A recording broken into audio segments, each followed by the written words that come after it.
Having become Su Chin's machine girl, Xingming naturally had to stay at the modification shop. Su Chin specially prepared a room for Xingming. He thought that as a girl, she would have a lot of luggage. However, she only had a small cat-shaped piggy bank and a cat pattern mat. Frustrated, Su Chin insisted that Xingming sleep on his bed. And of course, he intended to sleep with her. The sofa? It's outside, and it would be too cold at night. Sleeping on the floor was out of the question. He wasn't that much of a gentleman, nor would he put himself in a difficult position. Besides, the bed was so big, separated by a metaphorical river. One could sleep at the head and the other at the foot without any intention of doing anything else.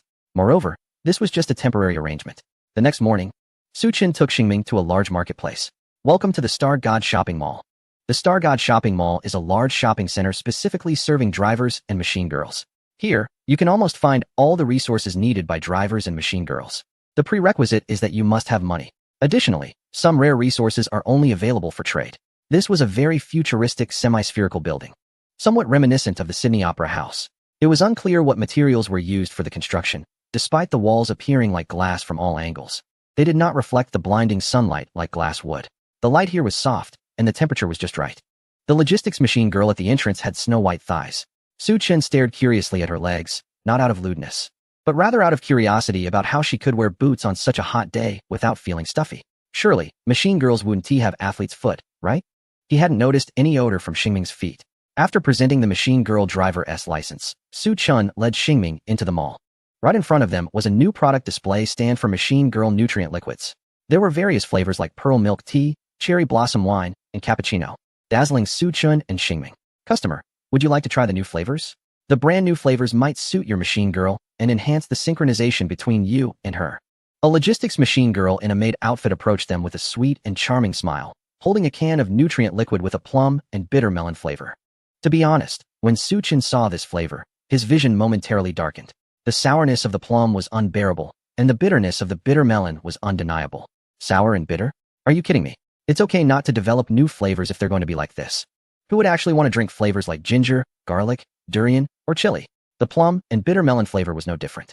He shook his head, about to pull Xingming's hand to leave, but then he noticed his machine girl gazing longingly at the can of nutrient liquid, her delicate little tongue subtly licking her lips. She seemed to really want to try it. This thought crossed Su Chin's mind. Nutritional liquid, as the most basic energy resource for machine companions, is not expensive. The more common fruit flavors are around 500 units, while some rare flavors can reach 800 to 1,000 units, and those that don't sell well may be discounted. The plum bitter melon flavor clearly falls into the average category. Since it's a new product and their SA20 discount, the selling price is 400 units. Do you want to give it a try? Su Chin asked Xingming. Xingming quickly averted her gaze, shaking her little head like a rattle drum. No, I don't need it. My energy is still full, and I don't need to replenish the nutritional liquid. Xingming recalled the first time she and Wang Tingting came to the store. It was the same booth with the same new products. She just glanced over and was pulled away by Wang Tingting. What are you looking at? Do you want to try it? Can you afford it? 400 units ISNT pocket change. Just drink that discounted ginger chili flavor. It's just for energy. The flavor doesn't matter. Wang Tingting's harsh expression was still vivid in her mind. So her first reaction was to shake her head. But I can see you really want to drink it.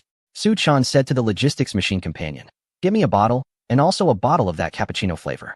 They both seem to be new products. Sure, sir. You're so nice to your machine companion. The logistics machine companion's smile grew even sweeter. She could tell that Xingming's energy was abundant. Yet, even so, the driver was still willing to spend money, even if it was just to let the machine companion try some flavors. This only indicates two things. Either this driver isn't short on funds, or they are very fond of their machine companion. Before Xingming realized it, she had 2 bottles of nutritional liquid in her hands. One had a red and green package with plum and bitter melon prints. The other was in a brown package labeled cappuccino. Master, please don't spend money recklessly. It's not easy for you to earn. Just return it. She lowered her ears, murmuring softly, wanting to put the nutritional liquid back, but was stopped by Su Chin. Am I the master, or are you the master? He pressed his hand on Xingming's fluffy little head and pretended to be stern. Are you teaching me how to do things? No, I wouldn't dare. Xingming shrank her neck, her ears flattening against her head. Then drink it. Xingming obediently tried both nutritional liquids. She took small sips, her cheeks puffing slightly, resembling a greedy little hamster. How is it? Is it tasty? It's delicious. Xingming licked her lips, her big eyes squinting into crescent moons, her tail gently swaying behind her. Which one do you prefer? Let me think. Xingming tilted her head, her cat ears twitching. Plum bitter melon, meow? This answer surprised Su Chin.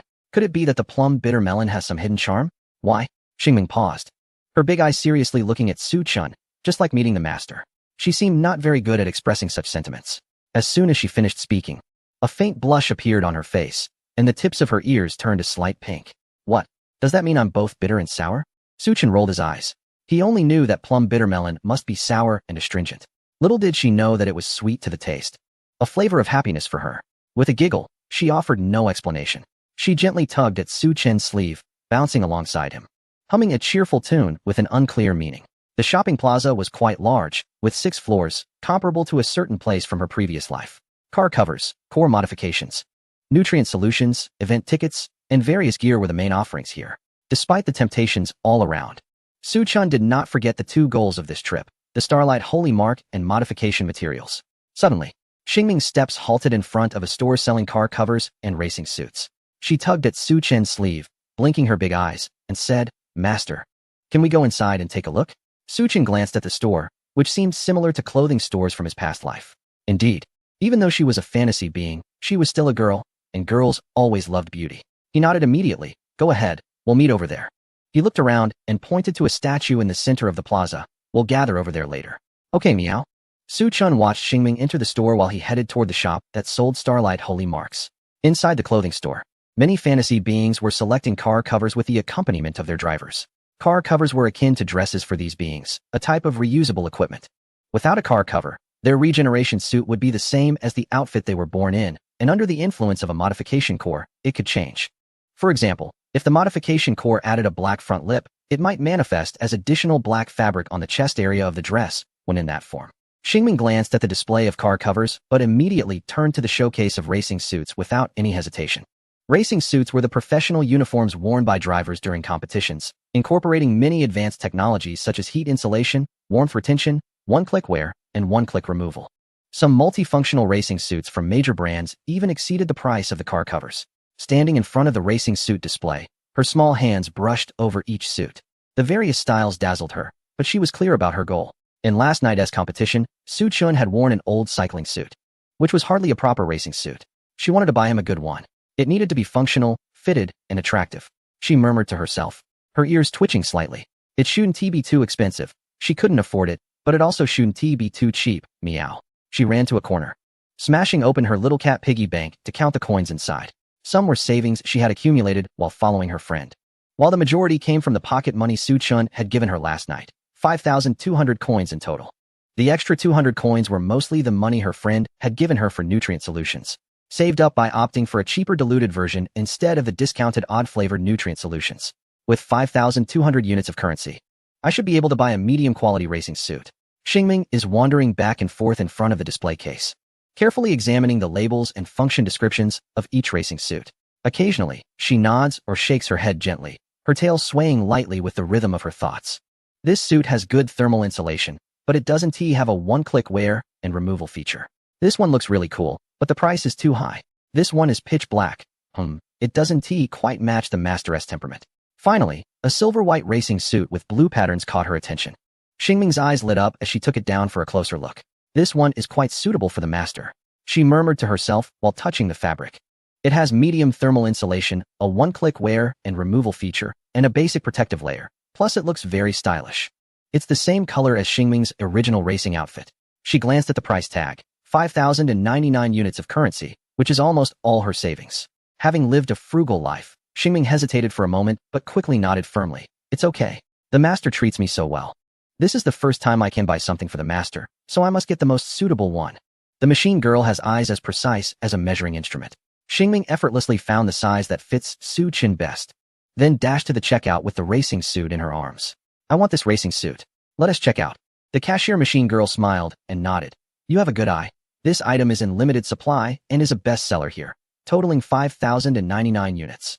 Xingming paid, and the cashier wrapped the racing suit. Unable to resist, she asked, "Is this for your driver?" "Yes," Xingming replied, taking the bag with joy, her fluffy cat ears twitching lightly. "The master treats me so well, so I should treat the master even better. This is my first gift for the master." Meanwhile, Su Chun entered a store that specializes in Star Brilliance marks. He thought he had a bit of money now, but he was still shocked when he saw the prices of the Star Brilliance marks. Just like modification cores, Star Brilliance marks are divided into 7 levels. white, green, blue, purple, gold, platinum, and diamond. The cheapest is the White Star Brilliance mark, with prices generally ranging from 20,000 to 50,000. A complete set of Star Brilliance marks is even more expensive, costing double the price of 2 White Star Brilliance marks. Who can afford this? He thought, preparing to leave the store. Excuse me, are you here to buy Star Brilliance marks for our machine girl? Just as Su-chan was about to exit, a lively cashier machine girl approached him enthusiastically. She assessed Su-chan's attire from head to toe, a smirk on her face. You look like it's your first time buying Star Brilliance marks. You might not be familiar with them and what kind suits our machine girl. Today, we have a promotional event. How about I explain while you check out the promotion? Oh, Su-chan narrowed his eyes. An explanation? A promotional event? Is this an attempt to brainwash me? Once upon a time, Su was also a seasoned veteran within the travel group. He wanted to show the world what it meant to be impervious to manipulation. He decided not to leave and directly found a chair to sit down. Casting a sideways glance at the logistics assistant. What are you dawdling for? Give me a glass of water. Chapter 26, Explode, Fish Dog. The logistics assistant poured Su a glass of cola. After taking a sip, Su glanced around. The shop was quite large, and there were plenty of logistics assistants, almost all operating in a one-on-one manner. It was clear that the logistics assistant in front of him had set her sights on him. Do you know how the Starshine Holy Mark is formed? She asked. Su shook his head. The logistics assistant paused for a moment and said, many years ago, the Star God world was invaded multiple times by extraterrestrial beings. In order for us to remain vigilant, the Star God created several nebulous secret realms. In these realms, various historical crisis events will be recreated, and drivers and logistics assistants will play specific roles. If they can successfully navigate the nebulous secret realm, they will receive the Star God's blessing, which is the Starshine Holy Mark. It sounds like a special materials dungeon? Su was surprised. Dungeon? What is that? The logistics assistant tilted her head. Never mind. Su waved his hand. So what about those extraterrestrial beings? Are they still invading the Star God world? Not anymore. They have all been eradicated by the Star God, she replied. That was good news, and Su breathed a sigh of relief. Although this world was clearly not low in power, as long as there were no wars of any kind, that was enough for him. I am very interested in the Star God, Su said, but I have just become a logistics assistant driver, and my understanding of this is only superficial. Can you? Of course, the logistics assistant nodded. The Star God is not just one person. It is 4 individuals, specifically 1 driver and 3 logistics assistants. If I had to specify, the Star God should refer to one particular logistics assistant, who is named after the stars. Her blessing still envelopes the entire Star God world, and all systematic driving techniques in the Star God world are left by the Star God's driver. To put it bluntly, without the 4 Star Gods, there would be no Star God world as we know it. The logistics assistants are also born in the sea of Star Gods. Su understood immediately. These 4 were akin to creation deities. Even if they were not the original gods, they were of a succeeding dynasty. So, are these 4 still in the Star God world? They are not. The logistics assistant's expression turned reverent as she clasped her hands together in a prayer-like gesture and softly said, Do you know why no enemy has dared to invade the Star God world ever since? It's because the Star Gods are journeying through the endless universe. They sacrifice themselves, perhaps never to return to their homeland, yet they eradicate all enemies of the Star God world and protect it behind them. That is quite noble. Su didn't particularly like extreme heroism, but the sacrifice of the Star God Quartet for a greater cause was an exception. There is no such thing as peace without sacrifice. The value of this statement was only increasing. So, sir, the logistics assistant's eyes sparkled as she leaned closer to Su, excitedly saying, Purchasing the Starshine Holy Mark is a way to support the Star God's cause. Our store happens to be holding a promotion today. I know you're short on money, but participating in the blind box draw doesn't require much. If you win the super grand prize, it would be a huge profit for you. Su-chan shrank his neck back. The logistics assistant was getting too close. There's a saying about maintaining distance between men and women. And she wasn't even as cute as Stardream. TSK, don't listen to her brag. A frivolous voice sounded nearby. The true way to support the Star Goddess cause is to actively participate in the nebulous secret realm and collect Omega Raw or from within. The Starshine Sacred Marks are just bonus rewards. Who is it? Who is ruining my good time? Just as that voice fell, Su-chan saw the originally gentle logistics assistant instantly transform. The petite girl shot up to a height of 1.9 meters, muscles bulging, with a fierce expression. Her menacing gaze swept toward the source of the voice like a knife, but upon seeing the person, her anger turned into mockery and disdain. Oh, it's none other than Mr. Yuming, the non-entity, here to draw blind boxes again. Don't say the grapes are sour just because you can't reach them. After all, not every driver is like you, drawing over 300,000 credits worth of blind boxes without getting a single Starshine Sacred Mark. Yuming. standing in front of the capsule machine, suddenly turned dark, while the assistant beside him, chasing shadow, stifled a laugh. Shut up. Yuming pointed at the logistics assistant. Next if. Regardless, I spent 300,000 credits here today. Even if I get nothing, I'm still a god. Do you understand what that means? Oh, not really. The logistics assistant shrank back down to her petite form, her outfit automatically repairing itself. She leisurely filed her nails and said, "What's wrong with spending 300,000 credits? Guess who Haven T spent here are gods. Those who have spent are just average. This is the truth. Because no one wants to play with that dreadful capsule machine a second time." Yuming realized he was getting worked up. "I want to file a complaint. Complaint hotline. 825-111. I can help you call." The logistics assistant remained unmoved. Yuming twitched his mouth, took a deep breath, and ultimately gave up on confronting her. The logistics assistant clearly knew this deal was done. She tossed Suchin aside and walked away, her attitude completely changed. Yuming approached with chasing shadow. The handsome guy in a black jacket smiled slightly. "Good to see you again, Mr. Dark Horse." Suchin stared at Yuming for a while, a look of confusion appearing on his face. "Who are you?" Yuming's outstretched right hand froze in midair, chasing shadow. Snickers, the top racing car modifier on this planet, Suchun, has a problem with face blindness. As long as the person isn't someone who frequently appears around him, he won't recognize them the day after he sees them. "Oh, I remember now. You're from the Northern Wolf Racing Team." Suchin suddenly realized with Yuming's hint, the fish fryer. "Yuming, I don't want to fry fish. That was just my task." Yuming shrugged, sighed, and said, "I gave you a full 40 seconds, but in the end, I still took first place with chasing shadow. What can I do?" Suchin glanced at chasing shadow, various attributes flashing before his eyes. They were quite impressive, but still not on par with Queen. "Suchin, you're driving a Class B car, right?" Yuming shrugged. "So what? I still gave you 40 seconds. But you're driving a Class B car. The performance of a mechanical girl isn't the top priority. It's mainly about technology, you know? You're driving a B-class car. Huh, can we not focus on that? B-class car. Yuming you. Suchun. B. Yuming. I. Suchun. Fish frying dog. Yuming. This conversation isn't going anywhere.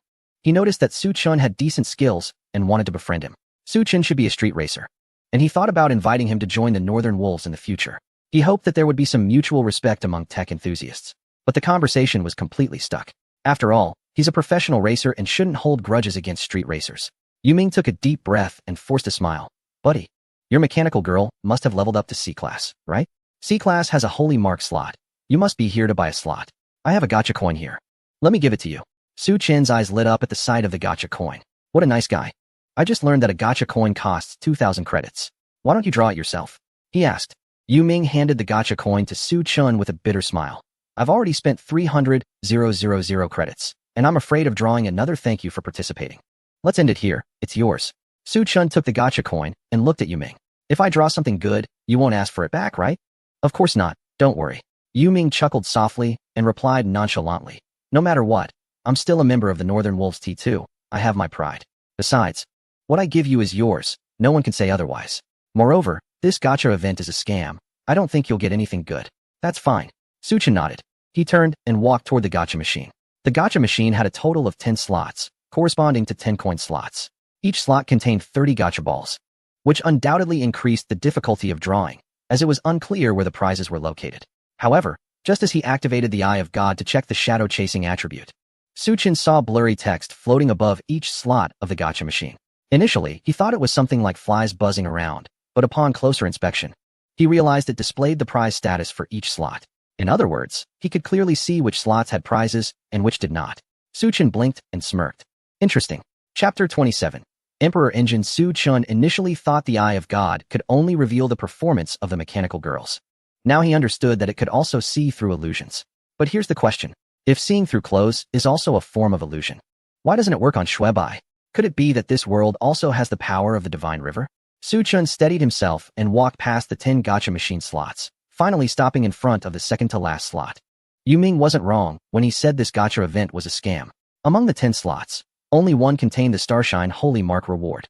Gotcha machines are a sure bet, but 99% of the rewards are just high-energy nutrient fluids, with the only slightly valuable items being ordinary car covers and racing suits.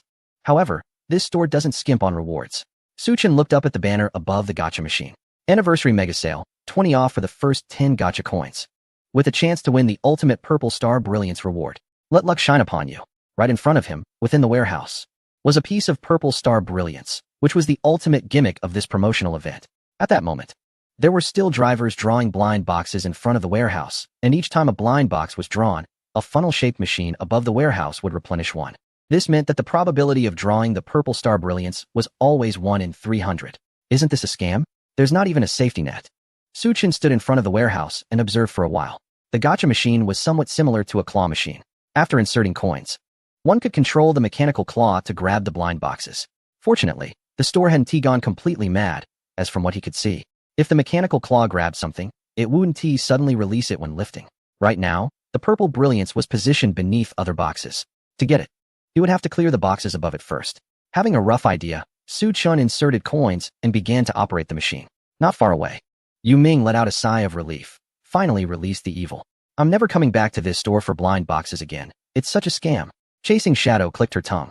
This wasn't the first time Yu Ming had said such things. After every race, it was like he would die if he didn't draw some blind boxes. She looked at Suchin's serious expression and couldn't help but ask, Master, do you think Suchin will hit the jackpot and draw something good? Yu Ming glanced over at Suchin and laughed. No way. I've spent 300,000 on this and got nothing. If he can hit the jackpot, I'll drink all the nutrient fluids I've drawn. 300,000. All nutrient fluids, piled up like mountains behind him. As the two chatted, Suchin had already pulled out the first blind box. Although Yu Ming said that, she couldn't help but tiptoe to see, and then she saw Suchin unwrap a bottle of spicy nutrient fluid. Haha, I told you, so Yu Ming showed a knowing smile. She thought Suchin would give up at this point.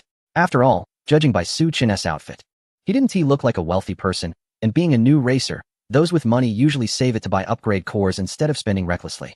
But the next second, she saw Suchin walk over to the exchange machine and exchange for 10 gacha coins with a clatter. Wait bro. Yu Ming was momentarily stunned and hurried over to dissuade Suchin. Dude, making money isn't easy. This promotional event is a trap. Don't get carried away. Suchin nodded. Don't worry, I won't get carried away. Yu Ming pursed her lips, thinking that Suchin just wanted to indulge in a 10 consecutive draw. That was still acceptable. The loss was within reason.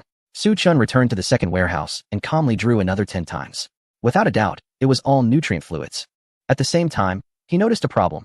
Each time he grabbed the boxes above, the machine would spit out a new blind box. The new blind boxes have a chance to be recovered, which doubles the workload. The originally planned 10 draws are simply not enough. So he turned around to exchange for another 10 capsule coins, only to find that 2 people were blocking the exchange machine. No way. Don't get too carried away. One of them said earnestly, Didn't you just say you wouldn't draw anymore? Listen to me, stop while you can. He approached the exchange machine, turning left and right, with the 2 following suit, blocking him like basketball stars guarding the hoop. He was speechless.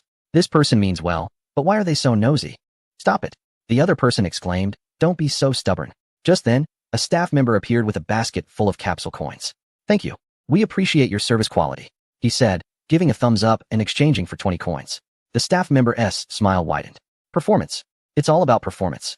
Oh no. He really got obsessed. The other person sighed. Master, seeing him, you should understand how frustrated I was just now. 300,000. While that's nothing compared to her modification costs, every little bit counts. He understood now very well. When you're in it, you can't see clearly. The bystander has a clearer view.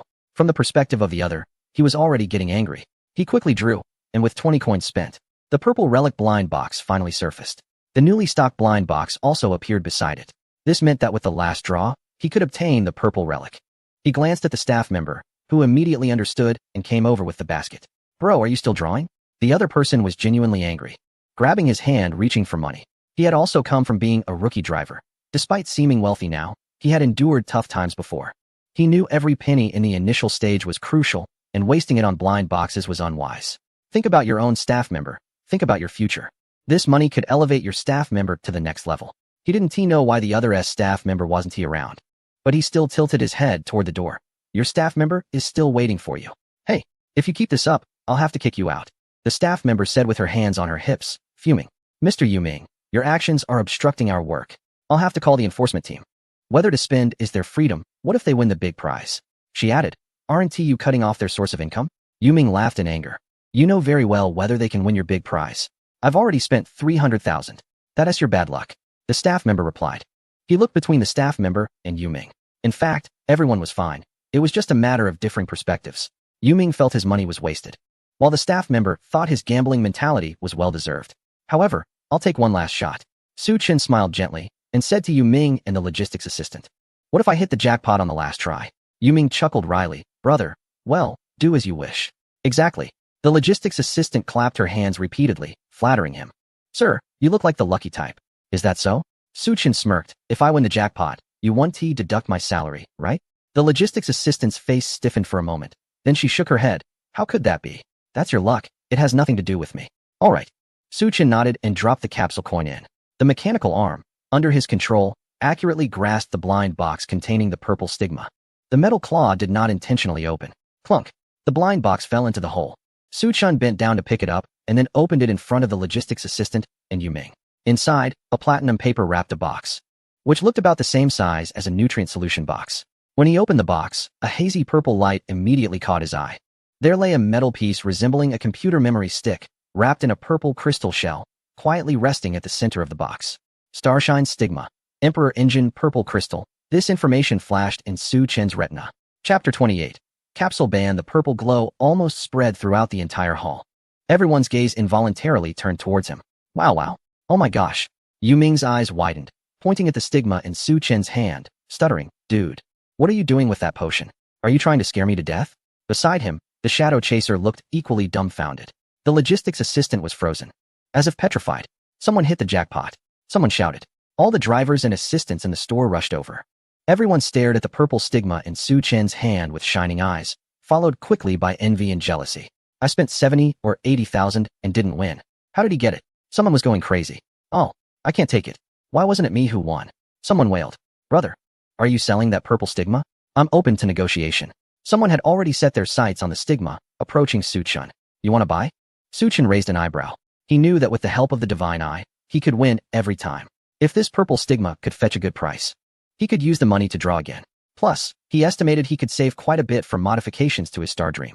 However, the attributes of this purple stigma were truly appealing. Suchin looked at the speed attribute of 12 below, Starshine Stigma, Emperor Engine, Purple Crystal, and couldn't help but sigh. Unlike modification cores, stigmas do not have negative enhancements. However, a single stigma seems to only provide basic attribute enhancements. Only when in a set do they offer percentage bonuses and some special effects. He didn't know what the special effects of the 4 or even 5-piece set of Emperor Engine were, but it definitely wasn't simple. I'll buy it. I'm willing to offer 1 million.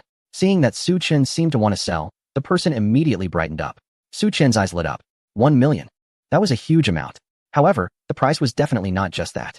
As he pondered what price to counter with, the driver in front of him was suddenly pushed aside. Buy your grandpa. Yuming angrily pointed at the driver, saying, do you think you can buy a purple holy mark with 1 million? Go eat dirt. Get lost. Hey, what do you mean? Whether he sells or not is none of your business. Yuming ignored the cursing driver and pulled Su Chen aside, saying seriously, brother, listen to me. Don't sell. No matter who wants to buy it, don't sell it. Unless he can offer 7 or 8 million or more. Su Chen looked at Yuming and suddenly asked, then, will you buy it? Yuming was taken aback, then sighed with a wry smile. I can't afford it. Is this thing really that precious? Su Chen didn't quite understand. The purple holy mark only increased speed by 10 points, and while it didn't have negative effects, he could easily craft a white modification core that added 5 points to speed. At worst, he could use good materials to craft a high-level modification core. In any case, a purple or red modification core would definitely provide a greater boost than a single purple holy mark. Hey, brother, listen to me.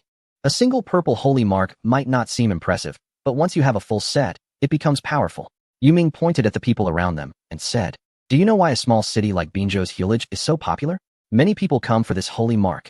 Before you and I arrived, countless people have come and gone, many going bankrupt, but now only you have drawn it. Yet Su Chen still didn't understand. No buts. Yuming pressed down on Su Chen's shoulder, staring into his eyes. Do you know about the Nebula Secret Realm? Su Chen nodded.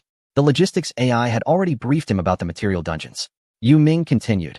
If you enter the Nebula Secret Realm with a purple level holy mark, you will likely experience the journey of important characters. After completing the Nebula Secret Realm, you will also likely obtain similar holy marks. So, a purple holy mark is not just about being high level, it's a key that makes it easier for you to gather a full set of holy marks, while others can only rely on luck to get a set. Su Chen suddenly understood. If that were the case, then he really couldn't sell it. First of all, he didn't know the specifics of the Nebula Secret Realm, but it was likely that the chance of obtaining a purple holy mark was low. After all, the SS-level AI without background named Queen was only equipped with a blue 3-piece set and 1 purple piece. In summary, The value of a purple holy mark was undoubtedly extremely high, and it was the kind that was valuable yet hard to come by. If luck was not on his side, he might never obtain a purple holy mark in his lifetime. Suchin didn't consider himself a particularly lucky person. After all, why would he be the one to get hit by a fully insured semi when the highway was so wide? His driving skills were decent, and he couldn't dodge such a heavy vehicle. Just like being equipped with a tracking missile, who can withstand this? I understand now, I won't sell it. Suchin sincerely thanked him. Thank you for telling me so much. I'm glad you can take it in. Yu Ming sighed in relief and smiled. Do you have a better impression of me now? Yes, it has completely elevated. Oh, tell me more. You are a good person. Suchin paused, heartfelt, fried fish dog. Yu Ming. Damn it, he regretted it. He should have let Suchin sell that purple holy mark for $1 million. Sir, I'm sorry to disturb you. At this moment, a logistics assistant approached with a smile. Could you please sell us this purple holy mark? Rest assured, the price will definitely satisfy you. Oh my goodness.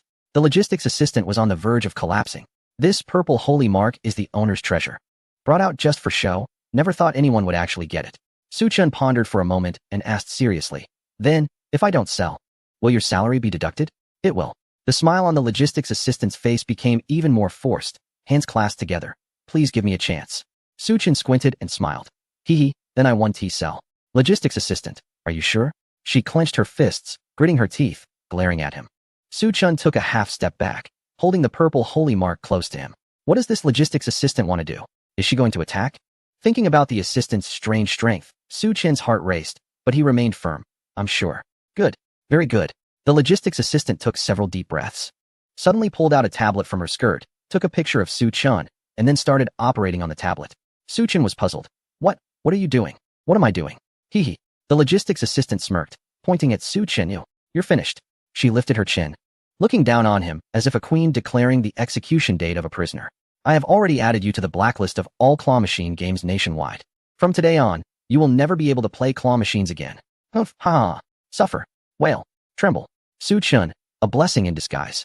Not getting addicted to gambling might be a good thing. As long as they don't forcibly take back his prize, it's fine. I'm sorry. At this moment, a commotion suddenly broke out from outside the crowd.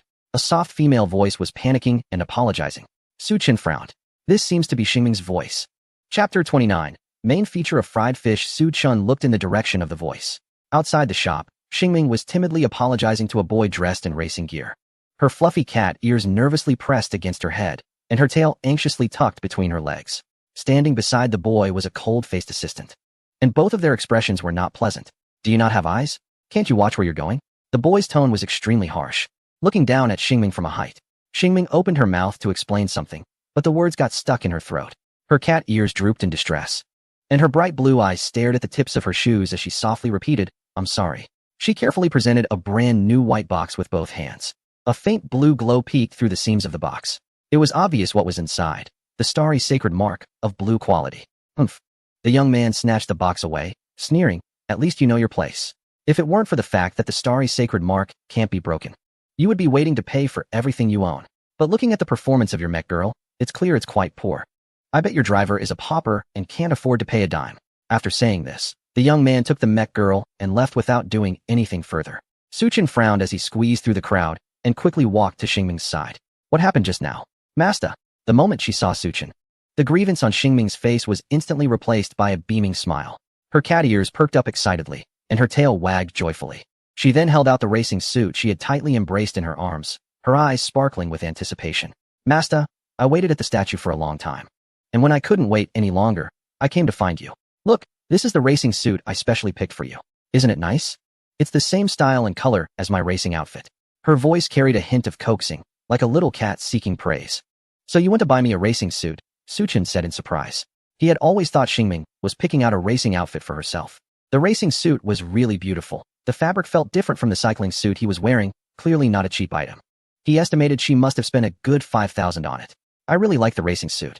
Thank you, Suchin said, feeling a soft warmth in his heart as he gently patted Xingming's little head. Hee, I'm glad Master likes it. Xingming squinted her eyes, happily rubbing against Suchin's palm. Compared to buying a pretty racing outfit, she preferred to see Suchin wearing a better and more comfortable racing suit, and to hear more compliments from him. Having waited a long time at the statue without seeing Suchin, she almost thought he had left her behind. She hurriedly searched through the crowd, and accidentally caused a commotion. What happened just now? Suchin asked again. Meow. It's nothing, Xingming shook her head and said shyly, "It was my fault. There were too many people here. And I'm a bit short. I was anxious to find Masta, so I accidentally bumped into someone and knocked their newly bought sacred mark off." In truth, she wasn't telling the whole story. She had already seen Suchin through the glass when she arrived at the store. Seeing him seemingly busy, she obediently waited outside. It was that young man and the mech girl who bumped into her without watching where they were going, shifting the blame onto her. But the other party could afford the expensive sacred mark and was wearing a racing suit clearly marked by a club, making them look tough to deal with. She didn't want to cause any trouble for Suchin, just a bit of grievance, which was nothing compared to what she had endured beside Wang Tingting. She just needed to defend the happiness she currently had. Is that so? Well, alright then. Suchun was unaware of the previous events, and with Xingming saying that, he didn't take those two people to heart. The star god Hui Legu had a lot of people, so some bumps were inevitable. Moreover, he had his own way to comfort Xingming. "You give me a gift, and I'll give you one too."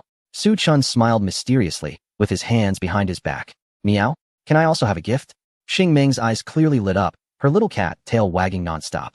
"Is it specially bought for me by Masta?" "That's right." Seeing Xingming's greedy little cat look, Suchin took out the purple holy mark and handed it to her. The moment the purple light burst forth, the crowd at the store in trance erupted in exclamations. "Wow, a purple holy mark. This mech girl is so lucky. Master, look at her driver. Is this the one who just won the grand prize in the gacha? What incredible luck." Xingming was stunned. Her deep blue eyes widened, and her little mouth slightly opened as she stared blankly at the holy mark glowing with purple light. "Is this for me?" Her voice trembled, as if she couldn't believe it. Although she didn't know how much the purple holy mark was worth, she knew that the previous blue holy mark was treasured by that boy. Even a slight fall would make him feel pained, and he checked it multiple times. The purple holy mark was more advanced than the blue one, and its value was unimaginable. When she was around Wang Tingting, she couldn't even dream of owning a white quality modification core, let alone a purple holy mark. "Of course it's for you," Suchun said gently. "Do you like it?" "Yes, I like it." Xingming's eyes suddenly turned red, tears welling up. "But it's too precious. I can't accept it." She wanted to refuse, but couldn't bear to, her little hand hesitating in midair. "You don't want it? If you don't, I can have Suchin sell it to me." Yuming twisted around in front of Xingming, hugging Chasing Shadow's waist, wearing a villainous grin. "No way." Xingming immediately hugged Suchin's arm, glaring fiercely at Yuming. "Get away. This is for me from Masta. Weren't you just saying you didn't want it?" Yuming raised his large nostrils at Xingming. Xingming bit her lip and looked at Suchun, confirming again. Can I really have it?" "Silly girl." Suchin gently stroked her cat ears. "Just accept it." "Meow?" Xingming finally couldn't hold back and pounced into Suchin's arms, softly sobbing. "Thank you, Masta. I'm so happy." This was her first time. The first time she received such a precious gift. The first time someone cherished her like this. "Humph. It's just a purple holy mark. What's there to be proud of?" Yuming pouted, his words dripping with envy. He glanced at Suchun. "Hey, you're participating in the Binzhou City Championship, right?" Suchin nodded. "Of course." Yuming grinned, raising his eyebrows. "That's going to be fun. The little brat your mech girl bumped into earlier, her mech is named Fenghe, and she is a key training target for the T3 of the Xingguan Club in Binzhou City. She will also participate in the Binzhou City Championship, and she is a favorite to win on the official website." Suchin squinted as he looked in the direction the boy and mech had left. In the vast sea of people, only two heads could barely be seen. At such a distance, the attributes of that racing machine were completely invisible. However, since they were professional drivers from a club, they must have some skills. At such a young age, are they a genius? Or just putting on a show? Suchin muttered to himself. The young boy looked too small, almost like he hadn't reached adulthood, yet his words were quite sharp. What is he rambling about? Afraid? Hee. Suchin sneered and rolled his eyes at Yuming. "I'm not afraid of a dogfish. Would I be scared of a little brat?" "Yuming, you've got some nerve. Come on, Xingming, let us go home." Suchin took Xingming's small hand and walked away, leaving Yuming fuming in place. "Hey, so cocky." Yuming took a deep breath and looked at the backs of Suchun and Xingming, a strange smile suddenly appearing on his face. There is something he had told Suchun. He and Zue Ying would also participate in the Binzhou City Championship. The main goal, to blow them away. Chapter 30. He will definitely participate. Star Crown Club Training Ground. Virum, a light blue supercar, adorned with flowing cloud patterns, made a smooth drift and came to a stop at the parking area, its tires screeching against the ground. The car doors lifted like eagle wings, and a handsome young boy with an air of pride leaped out of the driver's seat. Although he looked young, there was a sharpness in his gaze that surpassed his peers. "Fenghe, you performed well today. Your speed has indeed improved a lot." The boy nodded in satisfaction, patting the car roof. Fenghe transformed from supercar mode into a machine girl, standing beside the boy, dressed in a light blue racing suit that matched the car. She had an exquisite appearance with a gentle smile at the corners of her lips. After all, it was the blue stigmata wolf purchased by the master. Feng He said softly, her tone filled with gratitude. Without this stigmata, no matter how much training, it would have been impossible to improve so much in such a short time. Oh, the boy nodded slightly, his fists unconsciously clenching. This time, we must win the championship in the city tournament. His name was Su Che, the top seed of T3 level at Star Crown Club. Just turned 18. He looked a bit younger, and to appear a little more authoritative, he had to practice a proud look in front of the mirror every day, as well as perfect a somewhat annoying smirk. Speaking of which, I ran into that machine girl today, and I ended up biting back. How infuriating. Su Che scolded himself and slapped his cheek. I've been training too much and got too into character. Did I automatically switch to arrogant mode when faced with such a situation? Feng He covered her mouth and chuckled. If only the master grew up a bit more. Then he would have more presence. Are you saying I'm small? Su Che's lips twitched as he glared at Feng He. No, I'm not. Feng He looked up at the sky. Then what does it mean when you stretch out your index finger and thumb? Cough, cough, young master. The competition information from yesterday has been prepared for you. An old man in a butler uniform with a white beard appeared behind the two like a ghost. The anger on Su Che's face vanished instantly. He habitually stuffed his hands into his pockets and lifted his chin, coldly saying, is there an opponent worth noting? Yes. The butler replied with a bow. Then you may leave, Su Che ordered. Yes, young master. As usual, nothing of value had surfaced. Wait, come back. Su Che quickly called out. The old butler turned back with a smile and asked, what is it, young master? Did you just say there is? Yes. Then why didn't you give me the information? You asked me to leave. Su Che felt a wave of frustration wash over him. What if I ordered you to eat something unpleasant? Would you do that? The old butler hesitated, seemingly pondering the feasibility of the request, and then a slight blush appeared on his face. If it's your command, I suppose I could. After receiving the information, Su Che, feeling mentally exhausted, instructed the old butler to go about his business while he began to read the intelligence report. Underground race difficulty, 2.5 stars. Time, July 7th, 9 p.m. Rankings, champion, Yu Ming, chasing shadow. Average speed 200 kilometers, H runner-up, Su Zilong. Sharp speed. Average speed 171 kilometers, H third place. Su Chun, Star Dream. Average speed 170 kilometers, H humph. That guy Yu Ming. What a joke. Su Che shook his head with a sneer.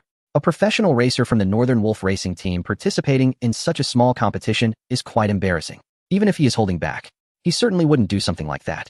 Both the champion and runner-up were familiar competitors. Su Zilong and Sharp Speed were well-known street racers in Binzhou City, and they had already signed up for the city championship. But the third-place finisher was a newcomer? He had never heard of them. Achieving an average speed of 170 kilometers H was enough to qualify for club reserve training. Did the butler consider Su Chun and Star Dream to be noteworthy? But a speed of 170 kilometers H wouldn't stand out in the city championship. They would likely not place at all. However, he didn't question the butler's suggestion, as the old gentleman was not only a butler, but also his racing analyst. And there must be other reasons behind it. He continued reading the next page of the analysis report. Initially, his expression was normal, and he even calmly took a sip of coffee to steady himself. After all, a C-class driver's license was nothing. He had obtained a C-class on his first try. However, in the next moment, his eyes widened, and he sprayed coffee out of his mouth as he read the report aloud, word by word. After analysis, Su Chen's piloting skills with the machine girl are very likely to be superior to Yu Ming's.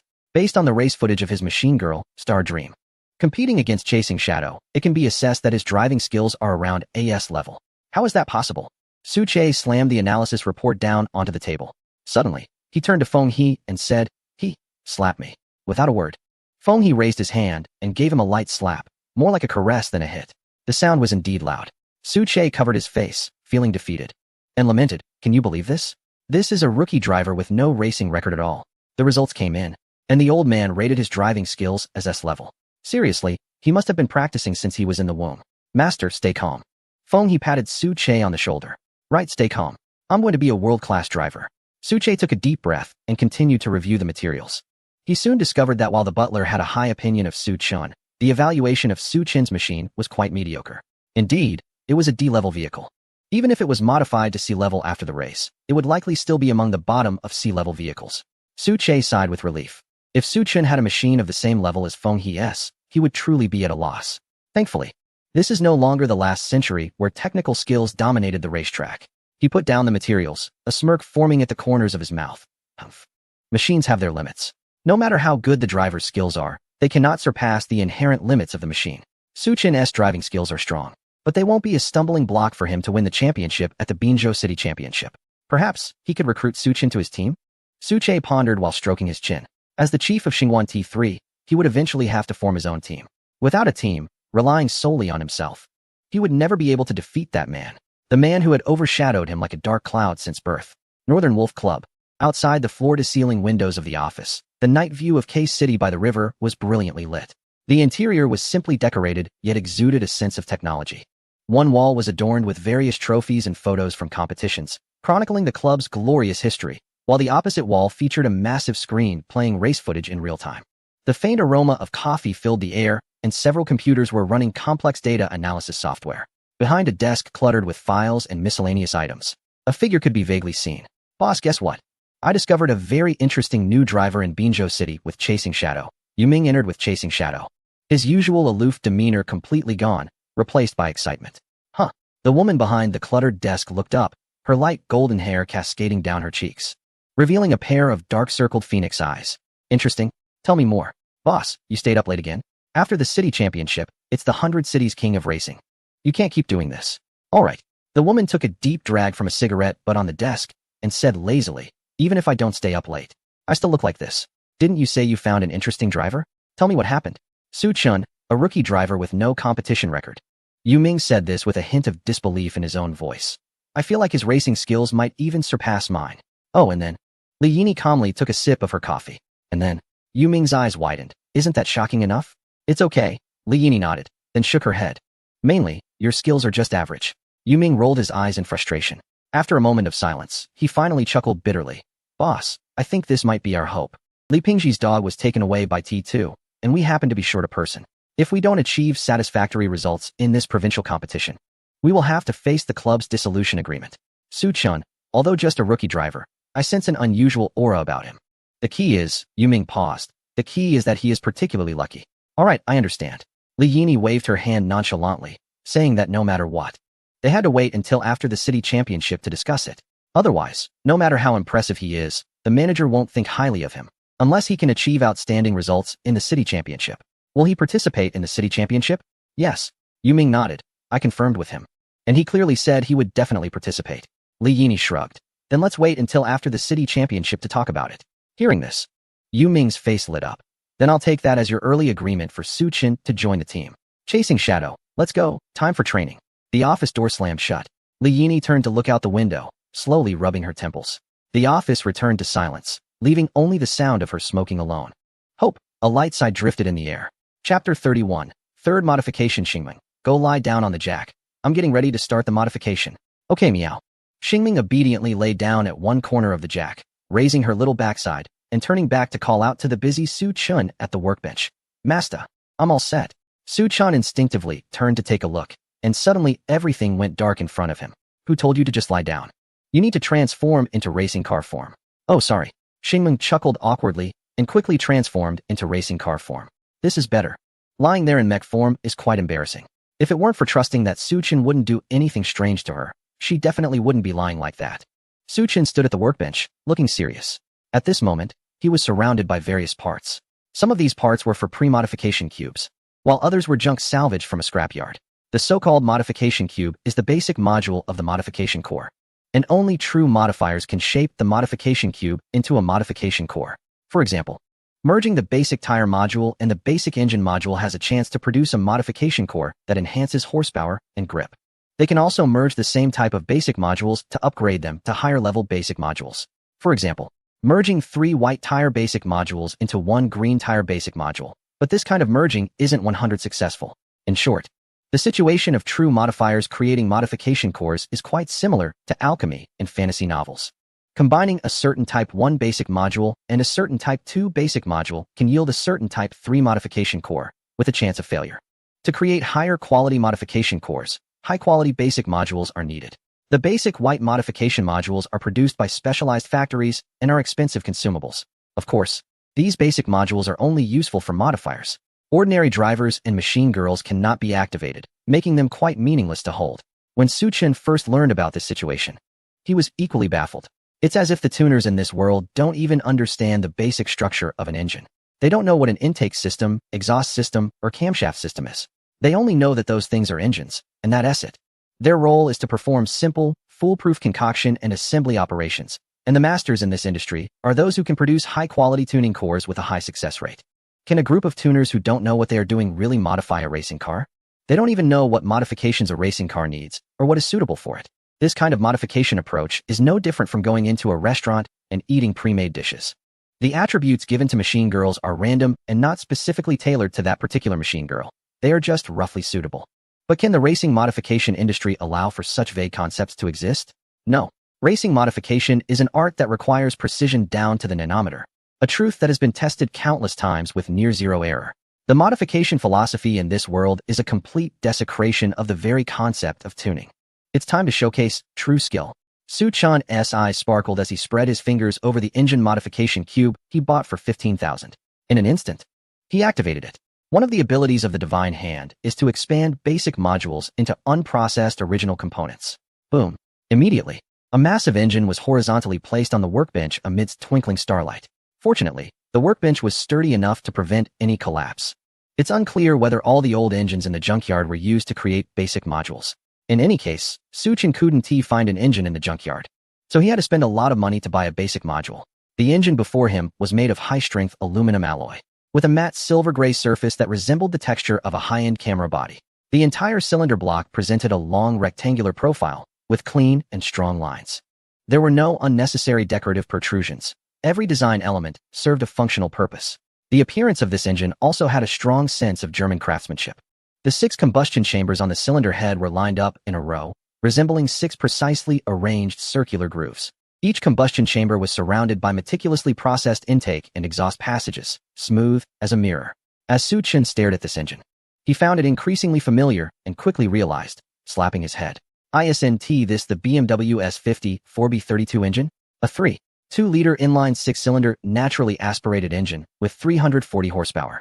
Although there are slight differences in details, the sense of déjà vu is too strong. Undoubtedly, this engine has been phased out on Earth, but in this world, it is surprisingly a mainstay in green engine modification cubes. The most common green quality engine modification cube on the shelf is this one. This technology is a bit too outdated. A playful smile crept onto Su-chan's lips. What he aimed to do today was to modify this engine, which had already become obsolete on Earth, to unleash at least 500 horsepower. This was originally a large project, but everything was simplified by the uniqueness of the Divine Hand and the machine girls. Replacing a racing car's engine is not as simple as changing a computer's graphics card. It's more akin to replacing a human heart. One must consider not only the heart itself, but also ensure that the blood vessels, nerves, and immune system can all work in perfect harmony. Every system in a car is designed around the original engine. So swapping in a more powerful engine is like asking a horse to pull an elephant. It requires a comprehensive upgrade of the supporting systems. The most straightforward consideration is size. The engine must perfectly fit the engine compartment. However, this particular vehicle does not have an engine compartment, so many considerations are unnecessary. What needs to be done is a straightforward and brute force upgrade. First is the intake system. The engine is like a human lung, requiring more air to generate greater power. The original intake system was designed for quietness and fuel efficiency, which limited the airflow. The mechanic removed the original intake system and replaced it with a nearly new high-flow filter sourced cheaply from a scrapyard. Next, a cold air intake kit was installed. Then came the exhaust system upgrade. Just like a person needs to exhale deeply after exercising, an engine that produces more power needs to expel exhaust gases more smoothly. The choice was to replace it with a 200 mesh metal catalytic converter and upgrade the mid-pipe exhaust system to a better titanium alloy material. After completing the intake and exhaust system changes, the power of the engine was seen to have increased to 400 horsepower. But that wasn't enough. The mechanic continued by replacing the internal forged pistons to lower the compression ratio, swapping the original connecting rods for forged rods similar to H-beams to enhance their strength and lifespan.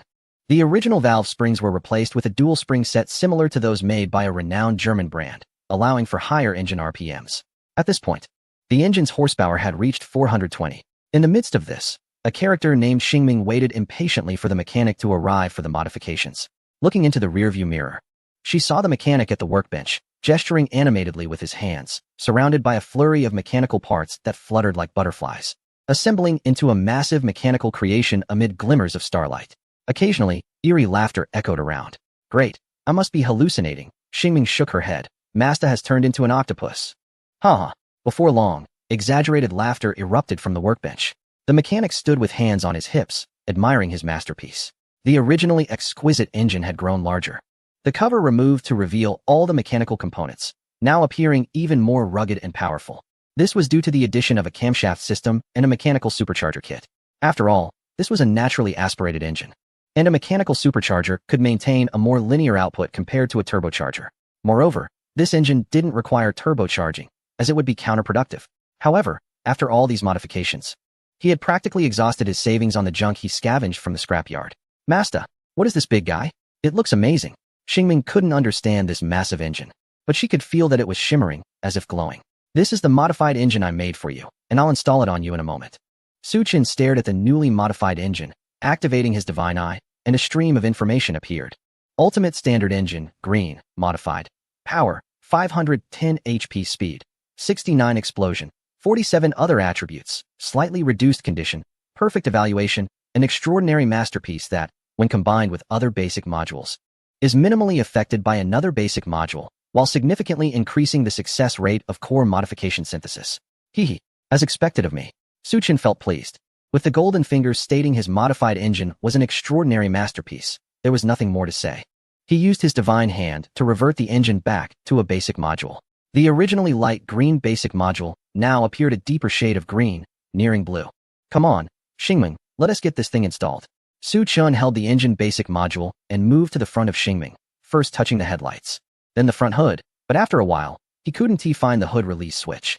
Hey, Xingming, he called out twice without a response. Su Chen had no choice but to move to the car window. Inside, he saw Xingming with her head down, her body tense and slightly trembling. Xingming, what's wrong? Xingming slowly looked up, her silver hair cascading down her shoulders, her cheeks noticeably flushed, her gaze wandering and not daring to meet Su Chen's eyes. Mas, her voice trembled slightly as she whispered. The place you just touched. Xingming's hands were nervously clasped together, her body trembling slightly. She bit her lip, wanting to say something, but ultimately couldn't bring herself to, only letting out a small sound. Su Chen carefully observed Xingming's expression and suddenly realized a hint of embarrassment creeping onto his face. He had gotten too carried away and treated Xingming like an ordinary racing car. He quickly waved his hands in explanation. I'm sorry. I just wanted to find the hood release switch. I didn't mean to. Xingming kept her head down, her voice barely audible. The hood release switch is in the cockpit, not outside. She quietly glanced at Su Chen, then quickly looked away, her eyes flickering with complex emotions. Pouting, she said. It's fine. Xingming knows Mas is modifying her. If it's Mas, it's completely okay. Though she said this, she thought differently inside. Mas was a skilled modifier. Surely he knew where the switch was. Acting like he didn't know now, including during the previous modifications, must be deliberate. He just wanted to touch. What a lecherous guy. I'll go look for it. Su Chen scratched his nose and sat in the cockpit. With Xingming's help, he quickly spotted a lit switch. As he pressed the switch, Xingming's body suddenly trembled, letting out a delicate hum. At any moment in the past, this could have ignited Su Chen's desires. Unfortunately, at this moment, he is working. When modifying the racing car, he is more focused than ever. Akin to a monk in deep meditation. Buzz. The front hood slowly opens, revealing a special structure inside that glimmers with a faint ethereal light, resembling an electronic panel. At the center of this structure is a slot that looks like a CPU holder. Even someone as clueless as Su Chen knows that the basic engine module should be placed here. Inside the cockpit, the cat ears of Xingming droop, and her pretty face is flushed to the point of almost bleeding. She feels a chill in her chest, as if something cold is resting there. It isn't until Su Chen closes the front hood that she finally breathes a sigh of relief. However, she soon feels a powerful force quietly brewing within her chest, ready to erupt like a dormant volcano. She can even sense that when this force is fully activated, a strong burst of power will surge forth, transmitting through her limbs, transforming into absolute speed that will allow her to fly down the track. The engine is ready. The final step is to modify the tires. Originally, Su Chen considered air kits or a body structure upgrade. However, the previous core solidification had caused a negative attribute of 40 tire were to be fixed in Xingming's attribute panel. When racing in the underground city of Binzhou, the tires were already a bit inadequate. The city championship track is longer, and if he used the previous tires, it would be impossible to complete the entire race. Therefore, he scoured the junkyard and found 4 nearly new endurance tires. These tires have an asymmetrical tread pattern and are very similar to the Eagle F1 asymmetric 5 American tires in terms of wear-resistant formulation. These tires are like long-distance running shoes. They may not be the fastest or most stable, but they are definitely the most durable. In terms of functionality, They might not be as good as the previous tires, but they should be enough to offset some of Xingming's negative attributes regarding tire wear. Okay, done. The 4 tires have been replaced. Su Chen focused his thoughts, and near the jack, a brand new modification core appeared amidst the starlight. He picked up the modification core. An electronic text emerged on its surface. Unnamed engine power modification core. Positive effects. Speed 7. Burst 5. Cornering 2. Tire wear 20. Negative effects. Stability 3. Cornering correction 5. Special effects. Cup size 1 cup. Body temperature 5. Body sensitivity 2. Leg strength 20 kg. Grade. Green-blue. This modification core has been created for you. Please name it. Let's put naming aside for now. As he expected, the engine and tires, selected with precision, have indeed improved Xingming's attributes accurately, reducing uncertainty. Although the production process seems no different from true modification masters in this world, it fundamentally controlled the variables. The negative attributes are only 2, stability 3 and cornering correction 5. Without a doubt, it's another exceptional piece. However, Su Chen gazed at Xingming, who had released her racing mode, her cat ears upright and curiosity written all over her face, and fell silent for a moment. Then, in a flash, he lifted Xingming's pajamas and installed the core. He then saw Xingming's lovely face turning red at a visible speed. It wasn't just her face, her neck, collarbone, and even her thighs and arms, which were exposed outside her pajamas, all blushed a delicate pink. Xingming was blushing. Chapter 33. Now it's scrapped. Blushing generally refers to feelings of anger or embarrassment. But at this moment, Xingming's blush was of a physical nature. The special effect of temperature 5 took effect immediately. Master. It's so hot. Xingming covered her chest, her flushed face resembling that of someone who had been drinking, and her voice became sticky. It's so strange, meow. I feel like my chest is going to explode, meow. Su Chen instinctively glanced at Xingming's chest. Oh my Buddha. The effect of this 1 cup was indeed immediate. Originally, Xingming was an A cup, and upon upgrading to C grade, the modified core solidified her transformation, evolving her from A to B. And now it was a delightful evolution to C. One could say she was curvaceous, cute, yet not lacking in sensuality. Aside from her skin becoming rosy, her body temperature rising, and her cup size increasing by 1, there weren't many other changes. Xingming was wearing a pajama-style outfit. It was something she had just bought with the little money left, which could be understood as skin. It could conceal the effects brought by the modified core and the original outfit. This special technology-made clothing was the usual attire for machine girls, which wouldn't cause embarrassing wardrobe malfunctions when expanded, making it very convenient. Hot. That's right. Su Chen cleared his throat. This was the effect of the new modified core. So, do you feel like you've become stronger? Xingming, with her cat ears, dazedly froze for a moment. Then she reached out and pinched her own face. Master, my face is so hot. It's fine. That's a normal reaction to the modification. You'll get used to it. Really? But I've never been this hot before. Don't worry. It's good to be hot. Su Chen chuckled. His laughter left Xingming confused. Yet she keenly sensed that Master seemed to be thinking of something inappropriate. But she wasn't a mind reader. She could only pout helplessly, accepting the fact that she was very hot. This is also good. In winter, Master doesn't need to use an electric blanket anymore. She can just treat her as a pillow. Please name the modified core. An electronic voice came from Xingming's waist. Su Chen pondered for a moment. In ancient times, there was the crystal love, desert storm, and ice and fire duality. Now, let's call it fiery storm, keek. A wicked smile crept onto Su Chen's lips. Fiery storm is great, hot is good. After that, when Xingming upgraded from C to B grade, unless there was a modified core with much better attributes than this one, he would insist on solidifying this for Xingming. This one was too exceptional. After simply tidying up the workbench, it was already quite late. The temperature difference between day and night in this world was significant. During the day, it still feels like summer, but at night it seems to have entered deep autumn. The wind blowing in from outside is a bit chilly. Xingming, I want to take a shower. Su Chen stretched lazily. After modifying for so long, he was drenched in sweat and felt sticky all over. Meow moss. You should go wash up. Xingming nodded obediently, her cheeks flushed. I'll guard outside and absolutely won't let anyone in. No need. Su Chen raised a finger and shook his head coldly. Then he said lightly, you sit in the bathtub for 10 minutes, and then I'll go wash. Xingming was stunned. Meow? Su Chen took out a thermometer and pressed it against Xingming's forehead. Your current temperature is 42, which is my favorite water temperature. Xingming stared at him in disbelief for a good 10 seconds, her mouth twitching slightly. But, Moss, isn't there a water heater? Bang. Su Chen slammed the water heater nearby with his hand and turned back to Xingming with a friendly smile. See, now it's broken. At night, they went to bed as usual. Su Chen at the foot of the bed, Xingming at the head. The original shopping plan included buying another bed for Xingming's room. However, after buying a cat-themed pajama outfit for her, he found himself short on coins, especially with rent due tomorrow. There wasn't even enough money for nutritional liquid, but fortunately, he had drawn plenty from the capsule toy machine to last until the city championship. In the early morning, Su-chun dreamed he was walking in a desert and somehow ended up in an active volcano. The volcano erupted suddenly, splattering him with lava, which startled him awake. What the? Why is it so hot? Upon waking, he found his back soaked with sweat. Isn't the night in this world supposed to be cool?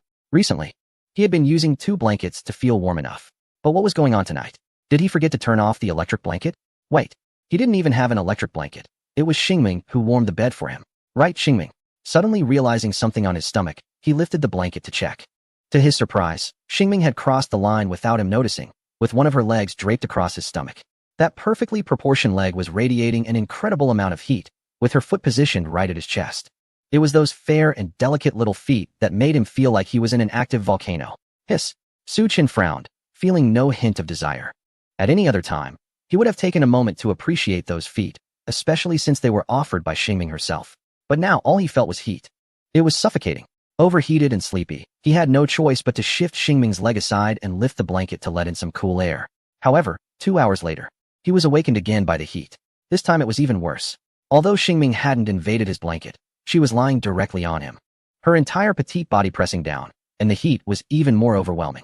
Su-chun was drenched in sweat and quickly moved Xingming aside. He got out of bed to wash his face with cold water in the bathroom to cool down, and when he returned, he found that Xingming had changed her position again. If it weren't for the girl snoring so loudly, he might have thought she was doing it on purpose. In fact, she had never been a quiet sleeper. He realized that yesterday. It was just that yesterday, she wasn't so hot, and he was quite happy about it. Now, however, he had completely lost his patience. Su-chun looked at Xingming, who was sprawled out on the bed, and sighed. He could only take another blanket from the closet and make a makeshift bed on the floor. Looking out at the cold night, Su-chun felt a pang in his heart, filled with sorrow. Clearly, he was quite the lecher. How did he end up in such a predicament? Forced to act like a gentleman. How sad. How lamentable. No more shivering this time. This is for real. Phew. Although it was hot, he had a good sleep. Xingming stretched like a cat, and the first thing she did upon waking was look for her moss. However, she didn't see anyone by the bed. Turning her head, she saw Su-chun sitting cross-legged on the floor, looking up at her with dark circles under his eyes and a face full of resentment. Moss, why aren't you sleeping in bed? Xingming shook her cat ears and said with concern, the city championship is less than a week away. We need to ensure we get enough sleep every day to recharge. Upon hearing this, Su-chun's resentment deepened. Xingming, no matter what, I have to tidy up a room for you today. Huh? Xingming tilted her head in confusion and pouted. Moss, didn't you say before that you liked sharing a bed with me? You even said my breathing while I sleep is very soothing and helps you sleep better. Su-chun fell silent for a moment and sighed. But you're really hot right now, and you don't sleep quietly. You rub against me like an octopus. It's so hot that I can't sleep at all. Xingming looked extremely wronged, her cat ears drooping. But you said yesterday that being hot is better, right? Although I don't sleep very quietly, it's because back at Wang Tingting's place, there was only a mattress, and it was too cold at night. So I had to keep searching for a warm spot. I'm sorry, Moss, but I think I'll sleep under the bed tonight. Seeing Xingming's obedient and pitiful look, Su-chun fell silent. He even wanted to give himself a slap. He really wasn't a good person, just as he was thinking about how to comfort Xingming. The doorbell suddenly rang. That was the doorbell for the modification shop. Xingming, I'll go have a look. You stay in the bedroom, Su-chun instructed quickly, throwing on a piece of clothing before heading to the door. It was early in the morning, and the timing was spot on. Sure enough, it was the rent collector. However, Su-chun frowned deeply because behind the landlord, he saw a familiar figure. Chapter 34. The big bed is wide. Su-chun, I know this modification shop is rented by you. Wang Tingting's exquisite yet harsh face was filled with an overflowing sense of pride. She seemed to be declaring something. Standing tall and arrogant. Now, this modification shop is mine. Su-chun couldn't be bothered to respond to Wang Tingting. Who knows how this creature found out about his modification shop's location? He was only focused on the landlord, Mr. Wang. A middle-aged man with a big belly who seemed easy to talk to but was actually quite unfriendly. The contract isn't up yet, right? I said I would pay the rent. Su-chun took out a card. I have the money ready, just waiting for you to come collect the rent. The middle-aged man chuckled awkwardly, rubbing his hands together with a shrewd look. Mr. Su, the contract is indeed not expired, and I did breach it. I can compensate you for the breach. Sigh. I'm just trying to make a living, you understand. Did you hear that? Hurry up and move out. Wang Tingting lifted her chin and said arrogantly, I'm paying 3 times the rent, and this shop is mine now. Get out of my shop within 10 minutes. 3 times the rent, no wonder. Su-chun understood. Adhering to the principle of prioritizing profit, if he were the landlord, he would also be willing to lease the shop to such a tenant. He glanced at Wang Tingting. Then his gaze shifted to the machine girl, Jin Sunday. Perhaps due to the previous conflict, Jin Sun didn't dare to meet Su Chen's eyes and timidly shrank back. Name, Jin Sun, star emblem, flowing flame, speed, 61, cornering, 48, stability, 49, explosion, 47, endurance, 44, tuning core, vortex basic type, white, stigmata, none, current level, C, special talent, none, frequency, 0, status, good. These are Jin Sun's current attributes. Compared to their first meeting, her speed increased by 4 points, cornering by 5 points, stability decreased by 3 points, explosion increased by 2 points, and endurance decreased by 3 points. These changes were undoubtedly a result of her promotion to C-level machine girl and the installation of the tuning core. Such attributes could only be considered average among C-level machine girls. After all, to be promoted to B-level, 3 attributes need to reach the passing line of 60. And Jin Sun barely qualifies in speed. Meanwhile, Xingming, after acquiring a purple stigmata and tuning core, has already met the requirements for speed and cornering. He just needs to find a way to boost Xingming's endurance, and she will soon be promoted to a B-level machine girl. Of course, he didn't intend to belittle or look down on Jin Sun based on her attributes. Every machine girl is a good companion. It just depends on whether the driver is suitable. He looked at Wang Tingting with a strange expression. Not only was he not angry, but he was also smiling. Could this incompetent Wang Tingting manage to unleash 60 of Jin Sun's performance? What could she compare in the city championship? What does that smile mean? Wang Tingting was displeased by Su Chen's smile. Losing the modification shop is significant for a modifier, right? She expected to see Su Chen shocked, devastated, and reluctant. Ideally, she wanted to see some pleading and regret. Instead, he wore a perplexing smile and a look of disdain. Do I need to say it twice? She gritted her teeth. Now, immediately, get out of my modification shop. Now that Jin Sun was already a C-level machine girl and had a decent tuning core, she had also seriously studied the techniques of launching and drifting. Although she wasn't very familiar yet, she was still quite confident about the upcoming city championship. Despite repeated warnings from Lin Haijun not to provoke Su Chun, Wang Tingting was not one to back down easily. How could she swallow the slap she received at the entrance of the insurance association? So, after learning about Su Chen's situation, she immediately asked Lin Haijun for some money, claiming it was for buying car covers for Jin Sun. But in reality, she used the money to rent Su Chen's modification shop. To ensure Su Chen's complete despair, she signed a 1-year contract. Su Chen looked deeply at Wang Tingting, his smile fading. Ms. Wang, congratulations.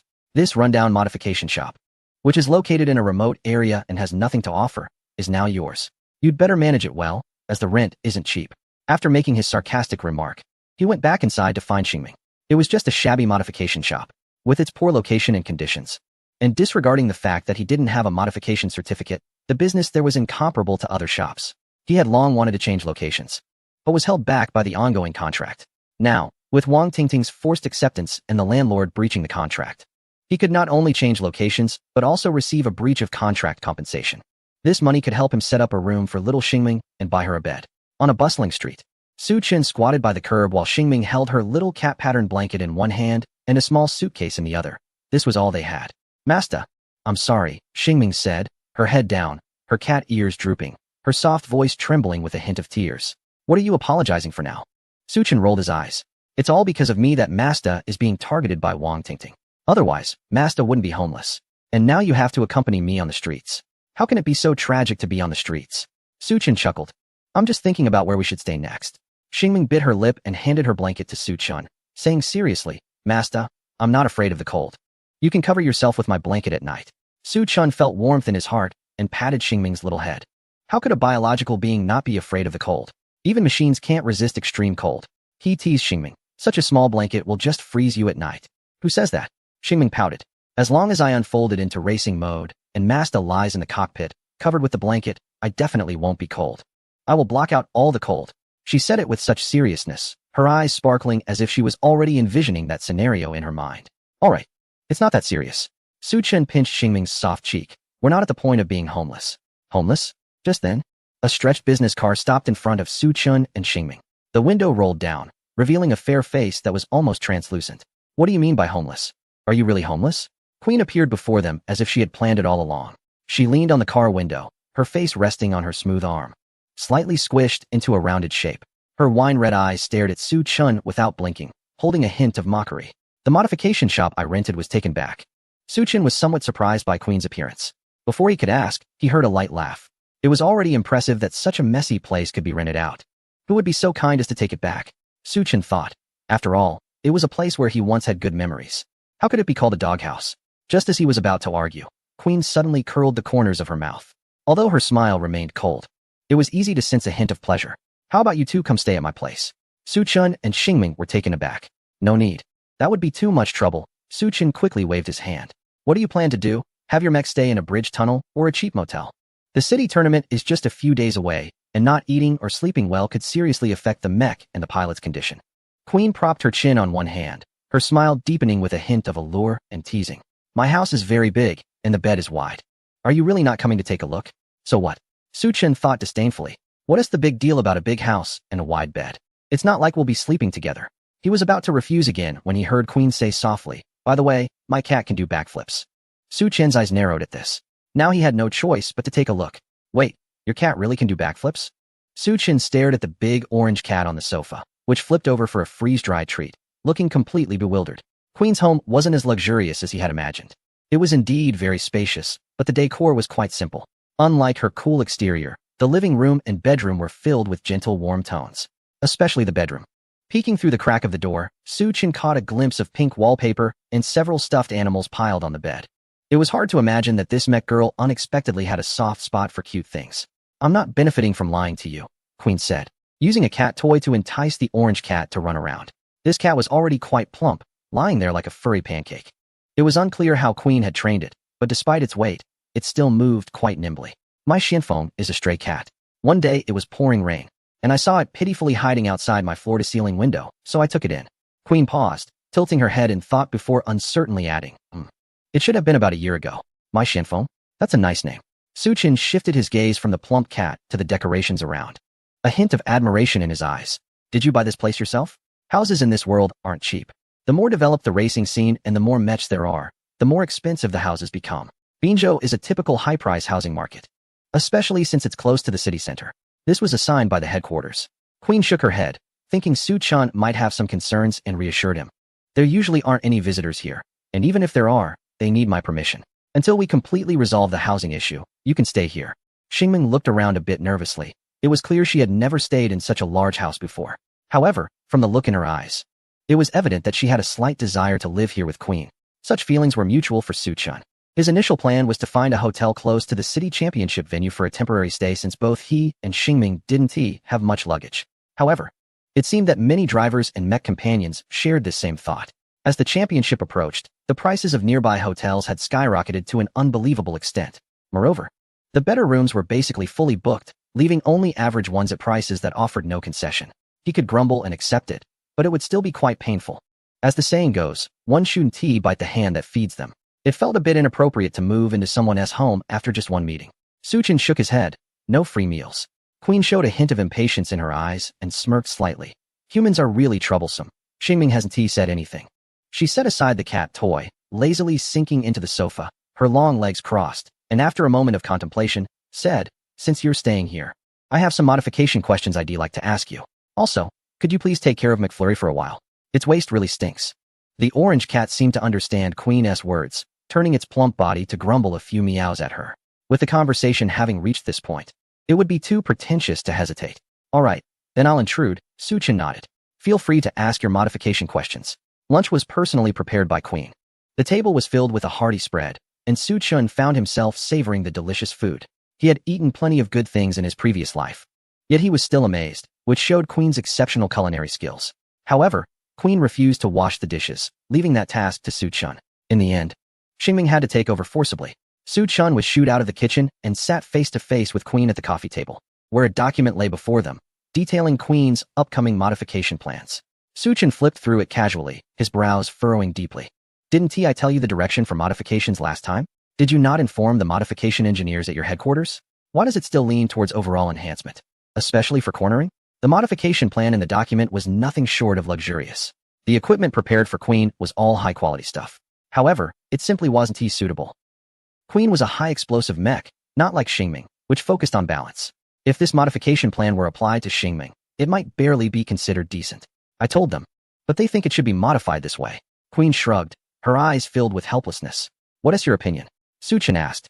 He knew that mech companions like Queen, who signed with large groups, probably didn't have much autonomy, Some matters could only be fought for, and if that failed, they had no choice but to follow arrangements.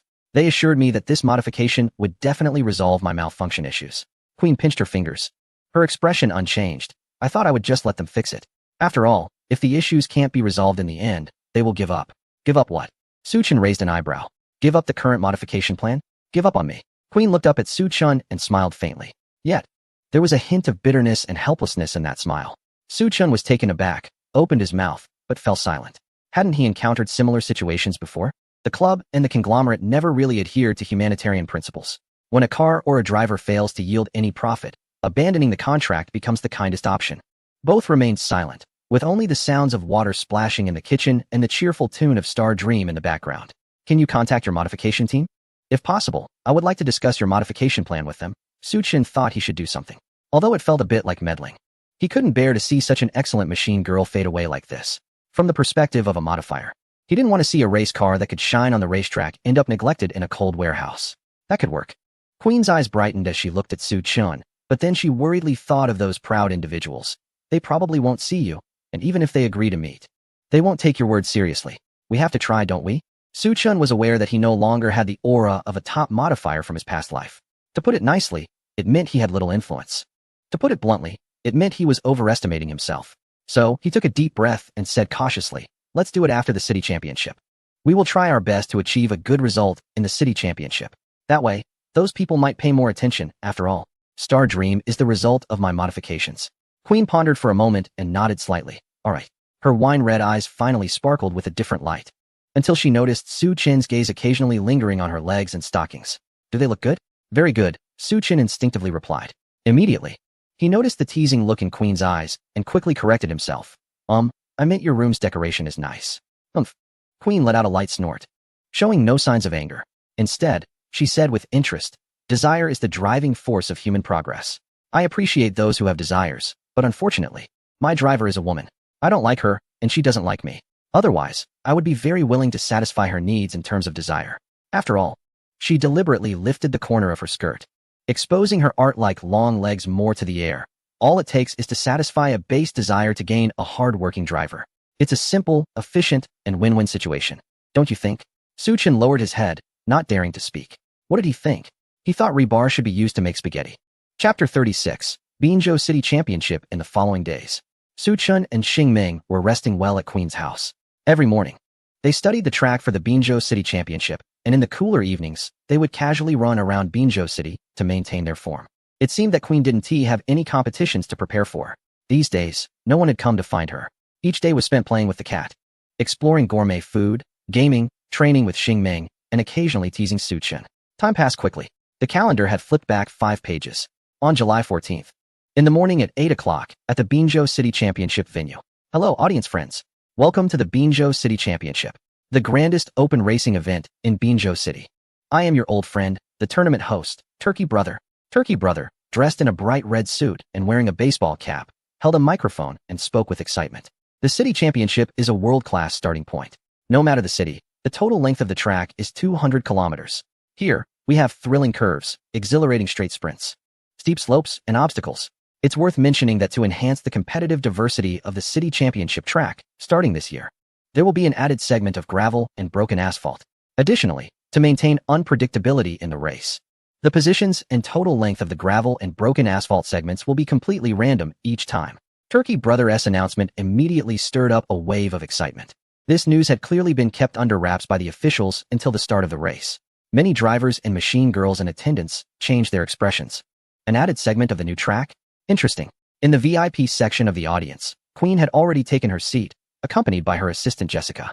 At this moment, all participating drivers and pilots were preparing at their respective starting points, with an hour left before the race began. This Binzhou City Championship is quite intense, Jessica muttered while flipping through the race materials. Let us not even talk about the T3 seed ace, Su Che and Feng He. What is the deal with Yu Ming and Chasing Shadow? A driver from K-City coming to participate in the city championship? What are they thinking? It's not against the rules for them to come, Queen replied nonchalantly. The city championship only prohibits A-class cars from competing. I remember Yu Ming's best result in K-City was only 3rd, right? Maybe he wants to come here to take 1st place and receive the blessing of the Star God. Jessica didn't respond, but flipped a few more pages and smiled. Queen, The pair of drivers and machine girls you bet on earlier are also participating. They truly are newcomers. Commendable courage. Newcomers. Queen S lips curled slightly. In Jessica S eyes, Su Chun and Xing Ming were newcomers, but in her view, they were real dark horses of the championship, possibly capable of winning. She rested her chin on her hands, gazing at the starting point, and could vaguely see Xing Ming's figure among the rows of machine girls. She wasn't sure what results Su Chun and Xing Ming could achieve because there were indeed many formidable opponents in this city championship. However, she believed in Su Chun's driving skills and Xing Ming's performance. Su Chun, Xing Ming, go for it. Queen clenched her fingers and silently prayed in her heart. In this competition, we have the star player Su Che from the Xingguan Club's T3 team and his machine partner Feng He, as well as the challenger Yu Ming from the Northern Wolf team of K-City, along with his machine partner Zhue Ying. There's no doubt that the addition of these two professional drivers will significantly increase the intensity of the race and provide us with an even more exciting visual feast. As the announcer finished speaking, the entire audience erupted in cheers. The electronic screen displayed Su Che and Feng He, with the young man standing next to the already deployed Feng He, wearing a serious expression as he slowly put on his gloves. The screen then shifted to Yu Ming and Zhue Ying. Yu Ming had already entered the cockpit, occasionally looking around, seemingly searching for something. The footage of other competitors passed quickly, with each getting less than 2 seconds of screen time. In the Jin Shun cockpit, Wang Tingting occasionally glanced proudly at the side, her mouth moving as if she was saying something. Lin Haijun, with a serious expression, was putting on his helmet, while in front of him, staff members were already standing by the starting line with the starting sign in hand. The city championship starts individually, but there's only a 10-second gap between each car. Unfortunately, he drew a starting position relatively close to the front. This was his third attempt at the city championship, and his goal was not just to be in the top 10, but to break into the top 5. Without making it to the top 5, it would be difficult for him to get noticed by the Xingguan Club in Binzhou City. This year, the club was forming a T3 team, which was an opportunity for him. He heard that a seed player for the T3 team would also participate in this race. What was the name again? It seemed to be Su Che. Come on, Pafong, let us give it our all today. Oh, let us go. By the way, master, does your head still hurt? Not anymore. As Lin Haijun spoke, he took a painkiller. So if we encounter Wang Tingting and Jin Shun, should we hold back? Hold back? Lin Haijun rolled his eyes. Annoyed. I'm her boyfriend, not her dad. Can we joke about the competition? Hearing this, Pafong let out a sigh of relief. As long as we don't hold back, it's fine. If we do encounter Wang Tingting, we should hold back. What does their relentless training even mean? Su Chun. Xing Ming. What a coincidence. I didn't expect our starting order to be so close. Wang Tingting leaned against the lowered car window, continuously throwing provocative glances at Su Chun and Xing Ming. Where have you been staying these past few days? Oh no, don't tell me you're living under a bridge. How tragic. We're definitely not living under a bridge. Xing Ming's face flushed red as she clenched her fists, her hair standing on end. How could I let Ma stay under a bridge? All right, Xing Ming. Su Chun gently pressed down on Xing Ming's little head and said calmly, no need to pay attention. But, Ma. Xing Ming pouted. She didn't really care about what Wang Tingting said about her, but she wouldn't allow Wang Tingting to insult Su Chun in any way. Mas is her everything. There's no but. The best way to silence the enemy is to crush them head on. He pinched Xing Ming's soft cheek and smiled. Don't you have that confidence? Mas, I understand. Xing Ming nodded vigorously, glaring fiercely at Wang Tingting. Bad woman. Just wait. I'll blow you away in the race with Mas. Yo, are you still trying to impress me? With your pathetic attributes. Wang Tingting wouldn't even look at you. She laughed and said, isn't it just a modified core? What is so great about a modified core? Do you know about stigmata? I've equipped Jin Huan with a green quality stigmata. Huh, Xingming, you haven't even heard of stigmata, have you? How pathetic. Su Chun twitched the corner of his mouth, but said nothing. He just took out the Emperor engine and gave Xingming a knowing look. Xingming understood immediately. She flaunted a glance at Wang Tingting, lifted her shirt slightly to reveal her snowy waist, allowing Su Chun to place the stigmata on her. The installation was successful. Suddenly, a purple pattern shaped like a shark's gill appeared on Xingming's waist. Wang Tingting was stunned, nearly biting her teeth into the car window. You gave Xingming a purple stigmata? Su Chun mimicked Wang Tingting's expression, lifted his chin, and smirked. Oh, I've equipped Xingming with a purple stigmata. Huh, Aunt Wang. You must have never seen a purple stigmata in your life. How tragic. No way. How could you afford a purple stigmata? Wang Tingting stammered in disbelief. You're lying to me. You must be lying about the purple stigmata, huh? How could this be? You can't fool me. Su Chun sighed and shook his head. Jealousy and anger had clouded Wang's judgment. He didn't want to deal with this crazy woman anymore and was about to let Xingming transform into racing mode. Turning around, he saw Xingming puffing up, staring angrily in one direction, making a low growl like a little cat. Following her gaze, Suchin saw a young man in a dark blue racing suit, walking toward them with an arrogant expression. The newcomer was not friendly. No one with a friendly demeanor would approach with such a haughty look. So, Su Chun immediately stepped in front of Xingming. The visitor was Su Che, a T3 professional driver from the Star Crown Club. He had a minor conflict with Xingming during a shopping event at Star God Hui Lego. Xingming had already moved on from that incident, but Su Chen couldn't be sure if Su Che would hold a grudge and cause trouble for her. Su Che stopped in front of Su Chun and Xingming, nostrils flaring. He adjusted the collar of his racing suit, casually glanced around, and finally spoke in a tone that was almost condescending. Sorry. Su Chun and Xingming. Huh.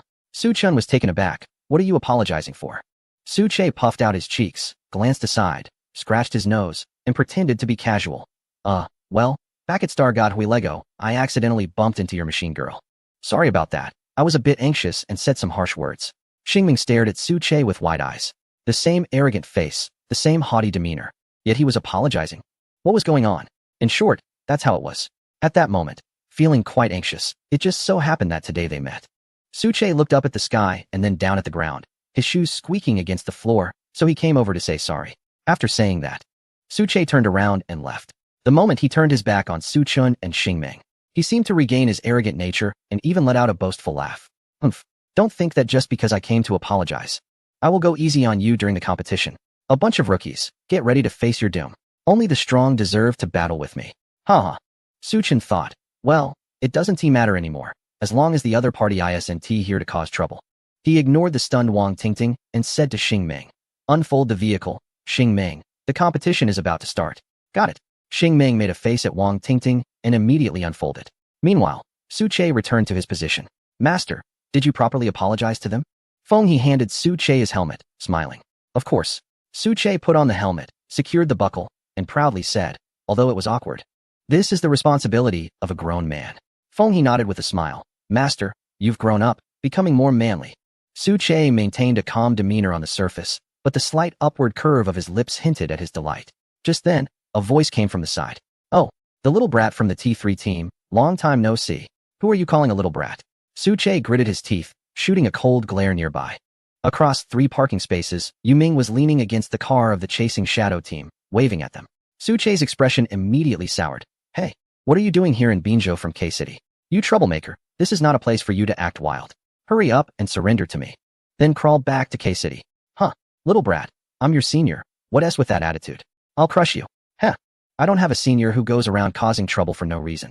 Damn it, little brat, are you saying I'm causing trouble again? Troublemaker. Alright. Everyone shut up.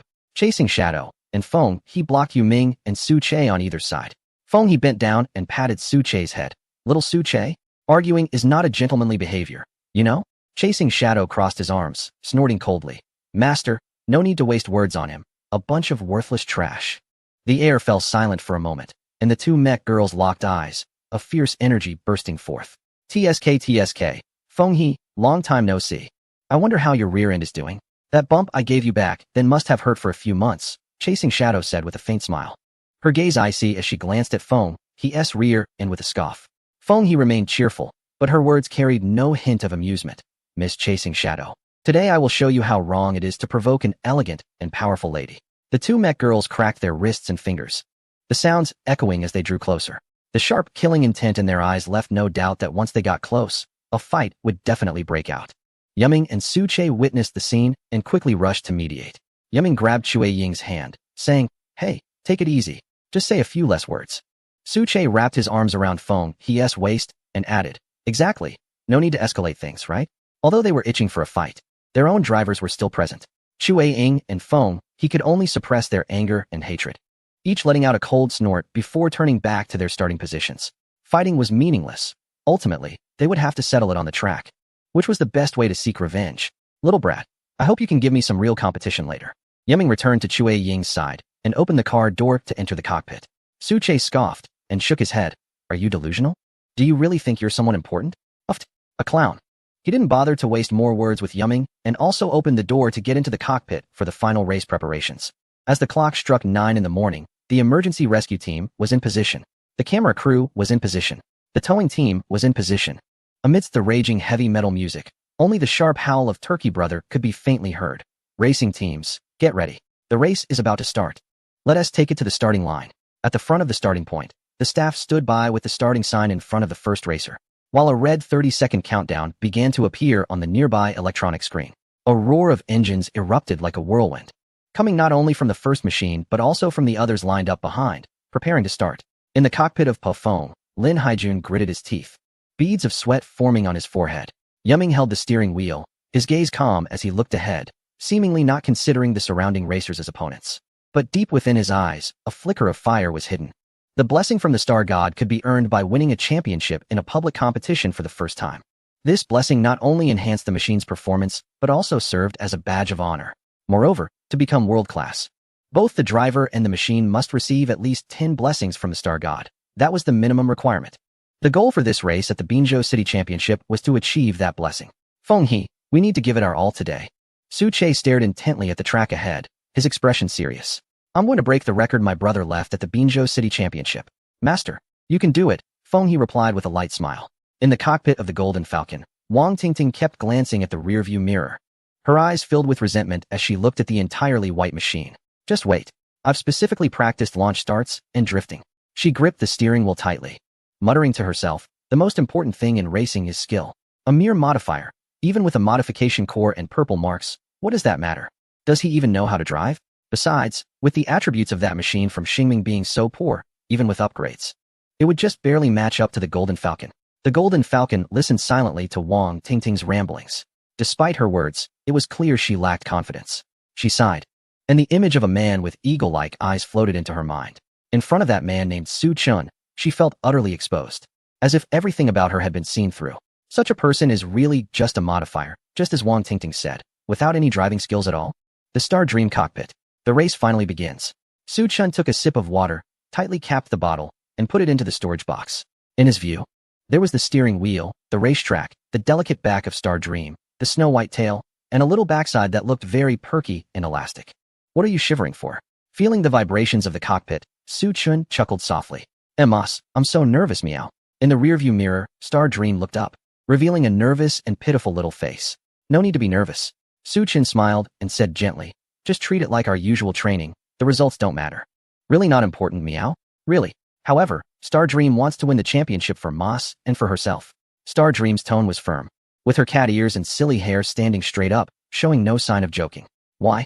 The difficulty of winning the championship is not small, you know. Doesn't Moss want to help Queen's sister? Star Dream clenched her fists, looking serious. Queen's sister has helped us so much, we must help her. And Moss needs to achieve results in the city championship to have a say. Nothing is more convincing than winning the championship, right? So there's also part of the reason for Queen. Su Chen's gaze softened. Star Dream remembers everyone's kindness towards her and will work hard for it. He has indeed contracted a very capable machine girl. Does Moss lack confidence? Despite being very nervous, Star Dream turned the tables and challenged Su Chen instead. How could that be? Su Chen's lips curved into a slight smile. He has never lacked the confidence and ambition to challenge for the championship. He just fears putting too much pressure on Star Dream. Since Star Dream is now eyeing the championship, then fine. He nodded, a sharp glint flashing in his eyes. Our only goal today is the championship. Chapter 38. Reclaiming the trampled dignity. The attributes of machine girls are very demanding. Short-term training has no effect at all. The training with Star Dream these days mainly focused on building rapport and adapting to the high temperature of 42 inside the car. Su Chen regretted it. He must find a way to modify the effects of this 5-second pen in the future.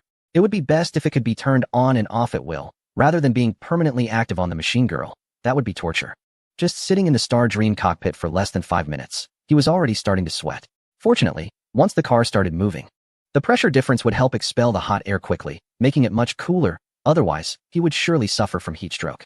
After installing the purple sacred mark, Star Dream's attributes are speed, 63, cornering, 64, stability, 43, burst, 39, endurance, 52.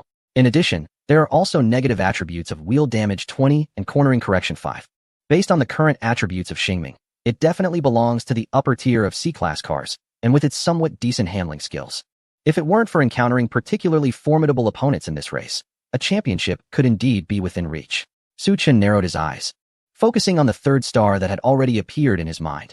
Achieve a top 3 finish in any city championship. Unlock talent, talent 1, divine hand, and talent 2. Divine eye can be considered powerful advantages. If the divine hand requires his knowledge as a modifier to fully exert its effects, then the divine eye is essentially a cheat. though it does have the drawback of not providing full-spectrum vision. So, what could the third talent be? Divine Long Gun. Su Chen fixed his gaze on the taillights of the Jin Shun ahead, already feeling a sense of anticipation. Please prepare for the start. Contestant 2125. A vehicle is launched every 10 seconds. The announcement will remind 5 contestants to get ready at once. Su Chun and Xingmeng are number 22. While the contestant number 21, Wang Tingting, along with Jin Shun, have already begun warming up their cars. The staff moved the starting sign to clear the track.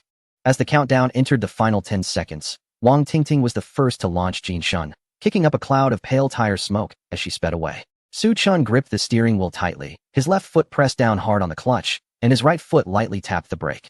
The launch control indicator on Xingming's dashboard began to flash. The engine idled from 800 revolutions per minute and quickly surged to 2,000 revolutions per minute. The supercharged engine emitting a deep and powerful roar. The supercharger began to pre-pressurize, and pressure gradually built up in the intake pipe. A puffing sound came from the exhaust pipe as the wastegate released excess boost pressure. Countdown, 5 seconds.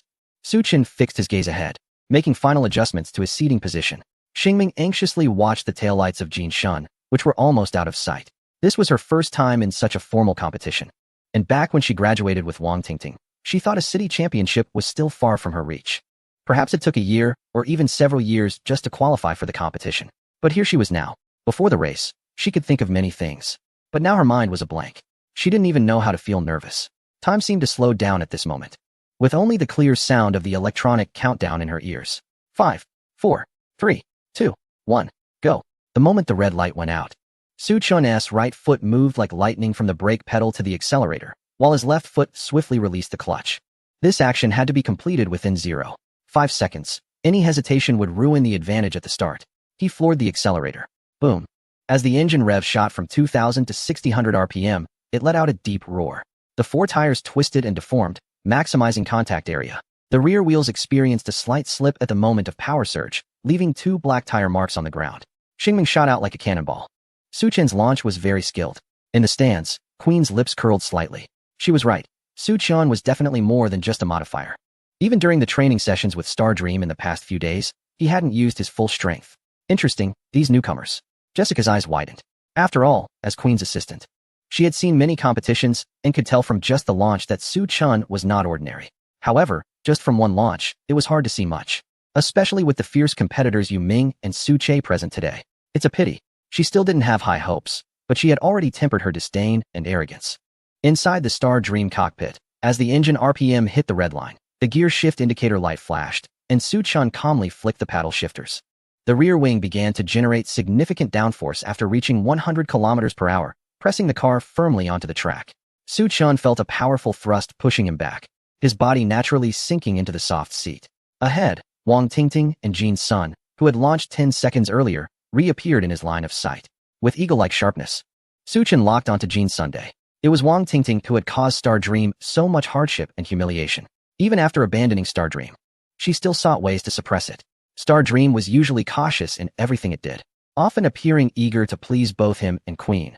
Wasn't that precisely the result of Wang Tingting's manipulation? It was time.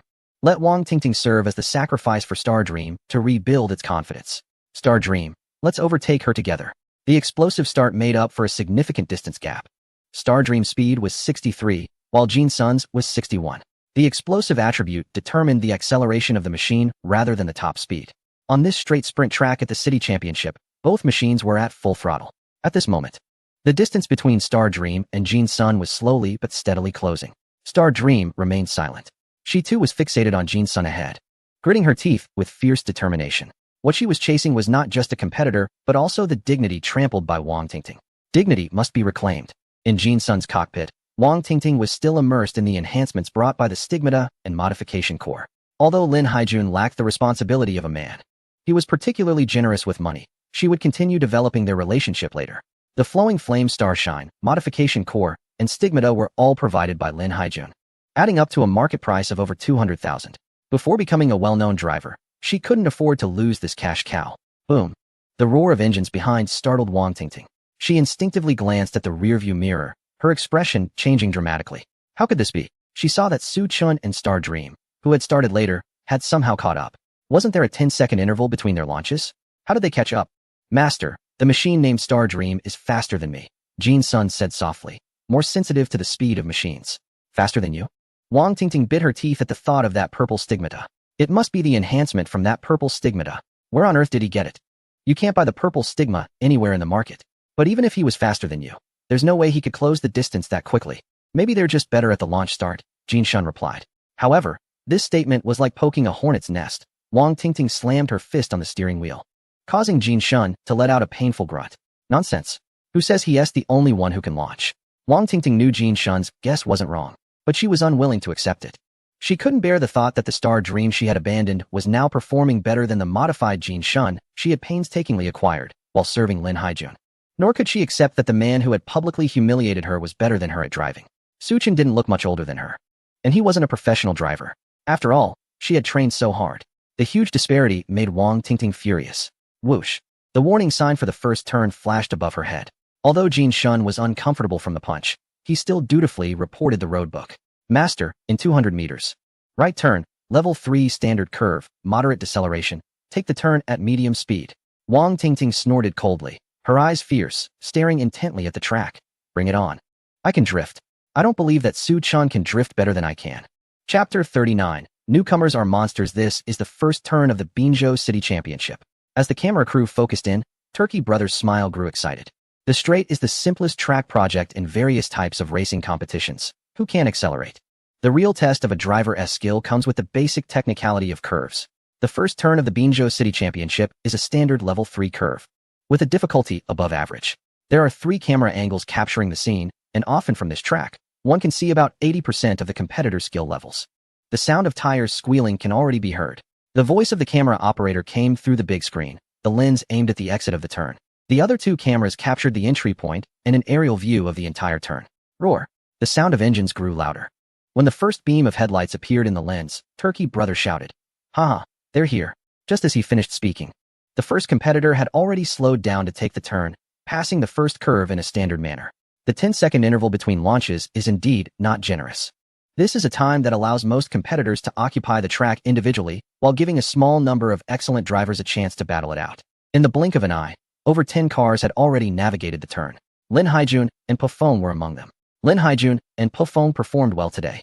Turkey Brother observed Pafeng's drifting trajectory, which was quite smooth, and said with a smile, "This is the 3rd time Lin Haijun and Pafeng have participated in the Binzhou City Championship.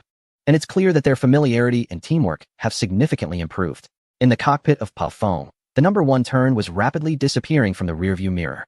Lin Haijun couldn't hear the voice of his teammate, but he felt surprisingly great today. Breaking point. Well done. Our recent training hasn't been in vain. Yeah. The Master S moves are also very precise. A lively voice from Breaking Point came from the front. Let us keep it up. Lin Haijun squinted. Just at the first corner, his entry point was already close to the limit, and his exit was very clean and quick. His current state was unprecedentedly high. Perhaps this was the moment he was closest to winning the championship. With his and Breaking Point's current conditions, they might really be able to challenge 2 professional drivers? Master. 200 meters ahead, right turn 3. Got it. Suchin calmly focused ahead. The difficulty of a level 3 turn is moderate, usually at an angle of 60 to 90 degrees.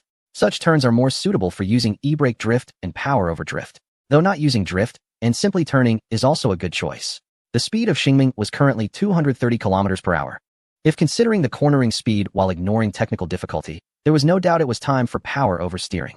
At the end of his view, Wang Tingting had already slowed down to enter the turn. Suchin also reduced Xingming's speed, but only symbolically lowered it to 200 km per hour. This was a speed he felt more confident with given Xingming's current cornering attributes during training. The first corner was already right in front of him.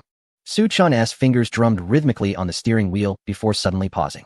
At the same time, he lightly tapped the clutch with his left foot and quickly shifted gears with his right hand. Roar. The engine's RPM soared, and the engine's growl echoed through the entire turn. This violent howl seemed to scream at the world, catching the attention of the host. The host had just begun to recall Su Chun and Xingming's information, but their performance on the track left him nearly speechless. At the entry point, Su Chun lightly pressed the brake, causing Xingming's weight to shift forward rapidly, increasing the load on the front wheels for more steering grip. As he decelerated, he made fine adjustments to the steering wheel, directing the car's nose toward the apex of the turn. This was the crucial preparatory counter-steering before drifting. Just as the speed dropped to around 180 km per hour, Su Chun decisively released the brake, simultaneously stomping on the accelerator with his right foot and swiftly pressing the clutch with his left foot. Amidst the sharp sound, Xingming's wheels seemed to break free, the rear swinging out as the tires screeched against the ground, leaving two prominent black tire marks. White smoke billowed from the glowing brake pads, filling the entire turn. At this moment, Xingming's body formed an exaggerated angle of nearly 60 degrees with the direction of travel. The front of Xingming was aimed at the apex, less than 10 centimeters from the guardrail, as if it were about to crash into it. But Suchin remained calm. His hands continuously made minor adjustments to the steering wheel, and his right foot flicked on the accelerator. These maneuvers looked impressive, but among professional drivers in his previous life, they were just decent. He had seen better, where some could control the accelerator's pressure down to the gram. Moss, it's going to crash. Meow, it's going to crash. Xingming stared at the guardrail that was so close, her body tensed up, wanting to close her eyes but unable to. It can't crash. Suchin chuckled silently. Right now, the Xingming vehicle was in an unstable state, completely relying on his control of the rear wheel speed to maintain balance. If he pressed the accelerator too hard or too soft, this balance would be quickly disrupted, leading to the car's front crashing into the guardrail. If he took the turn any faster, he really wouldn't be able to control it. However, the instantaneous cornering speed of 180 kilometers was still within Suchin's control. But is it really going to crash, Meow? Where's the guardrail? In the blink of an eye, Xingming noticed that the guardrail had disappeared, replaced by a straight road. I said it can't crash. Exiting the corner, Suchin gently lifted the accelerator and straightened the steering wheel. This process was a bit difficult to control. He frowned slightly, quickly realizing it was the negative effect of the corner correction 5 at play. But the impact wasn't significant. Full throttle, exiting the corner, with the accelerator fully pressed. Xingming shot out of the turn like an arrow, the tires regained traction, and the car's posture instantly shifted from wild drifting to straight ahead. The engine roared again as it accelerated, the dust kicked up at the back, forming a golden curtain in the sunlight. At this moment, they could not only see the tail lights of Wang Tingting and the Golden Hawk, but they could even clearly see the contestant number plate on the back of the Golden Hawk. Amazing cornering maneuver. It wasn't until Suchin had already sped past the corner with Xingming that Brother Turkey finally reacted. Audience friends, just now, Suchin and Xingming showcased an incredible drift through the turn for us. This cornering was definitely at a professional driver level. It was only then that he recalled Suchin and Xingming's background, incredulously saying, "But can you believe it? They are actually newcomers who have only participated in one underground city race." The cameraman, who was originally the assistant commentator, was stunned. It took him a moment to react and ask Brother Turkey, "So, boss, should we save that segment?" "Save it. It must be saved." Brother Turkey squinted his eyes. "Not only should it be saved, but we also need to give more camera time to this pair of contestants. I have a strong premonition." "Cameraman, I get it. Boss, are you sensing a pair of rising stars?" "No." Brother Turkey shook his head, looking serious. "I sense a promotion and a raise." Cameraman. In front of the big screen at the entrance of the championship, the audience was in an uproar. "No way. How could a newcomer have such cornering drift skills?" "Huh. Newcomers are monsters, and this saying is gaining more weight. However, judging just by this one corner is a bit too hasty. What if it's just a lucky break?" Indeed, no matter how amazing the newcomers are, they can't outdo our T3 seed players from Xingguan. Not to mention there's a bomb fish dog from K-City. Listening to the various incredulous and astonished discussions around her, Queen couldn't help but smile. She felt a unique pride that only she could understand. It was like seeing her idol dominate the competition. She felt gratified and honored. "Queen, this pair of rookies is a bit exaggerated, right?" Jessica looked confused, her expression strange. "If I'm not mistaken, this level of drifting definitely isn't something a C-class driver could pull off, unless this machine has excellent cornering performance." "Exaggerated?" Queen lazily leaned against her seat, resting her hands on her long black-clad legs. Her face remained calm, but inside she let out a soft huff. "What is this?" "There's even more exaggerated stuff."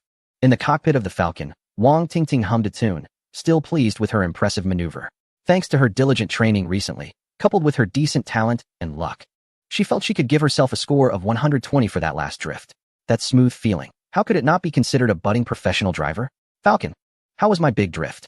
Wasn't he a great?" "Huh, speak up." Falcon curled the corner of its mouth. Was the drift just a ridiculously slow 80 kilometers per hour mini drift? The entry point was rough. The vehicle control was rough. The quick correction after the turn was also rough. However, it was indeed slightly better than Wang Tingting's usual training. While it couldn't honestly praise her as her own driver, Falcon thought for a while and could only awkwardly say, "Well, Master S Drift has great potential. With serious practice, it will definitely improve to a professional level." Wang Tingting was delighted, oblivious to the implications in Falcon's words. Humming a cheerful tune, she pondered what outfit to wear for the awards ceremony. Until, vroom, the roar of an engine exploded behind them, shattering the wonderful feelings in her heart and the song on her lips. She looked into the rearview mirror and found that the Star Dream, which she thought she had shaken off, was tailing them closely. Compared to before the turn, she and Falcon hadn't managed to lose Star Dream. Instead, they had been caught up significantly. The gap was now less than 50 meters. Master, Star Dream is catching up. Falcon's reminder brought Wang Tingting back to her senses. They caught up? We didn't shake them off in the turn? How is that possible? Wang Tingting slammed the accelerator, her face contorted. Her cornering drift had been so perfect. How could Su Chun and Star Dream catch up? Falcon was speechless. Why? That was naturally because the opponent had a higher cornering speed and drifted faster. Furthermore, their quick corrections allowed them to accelerate and follow closely.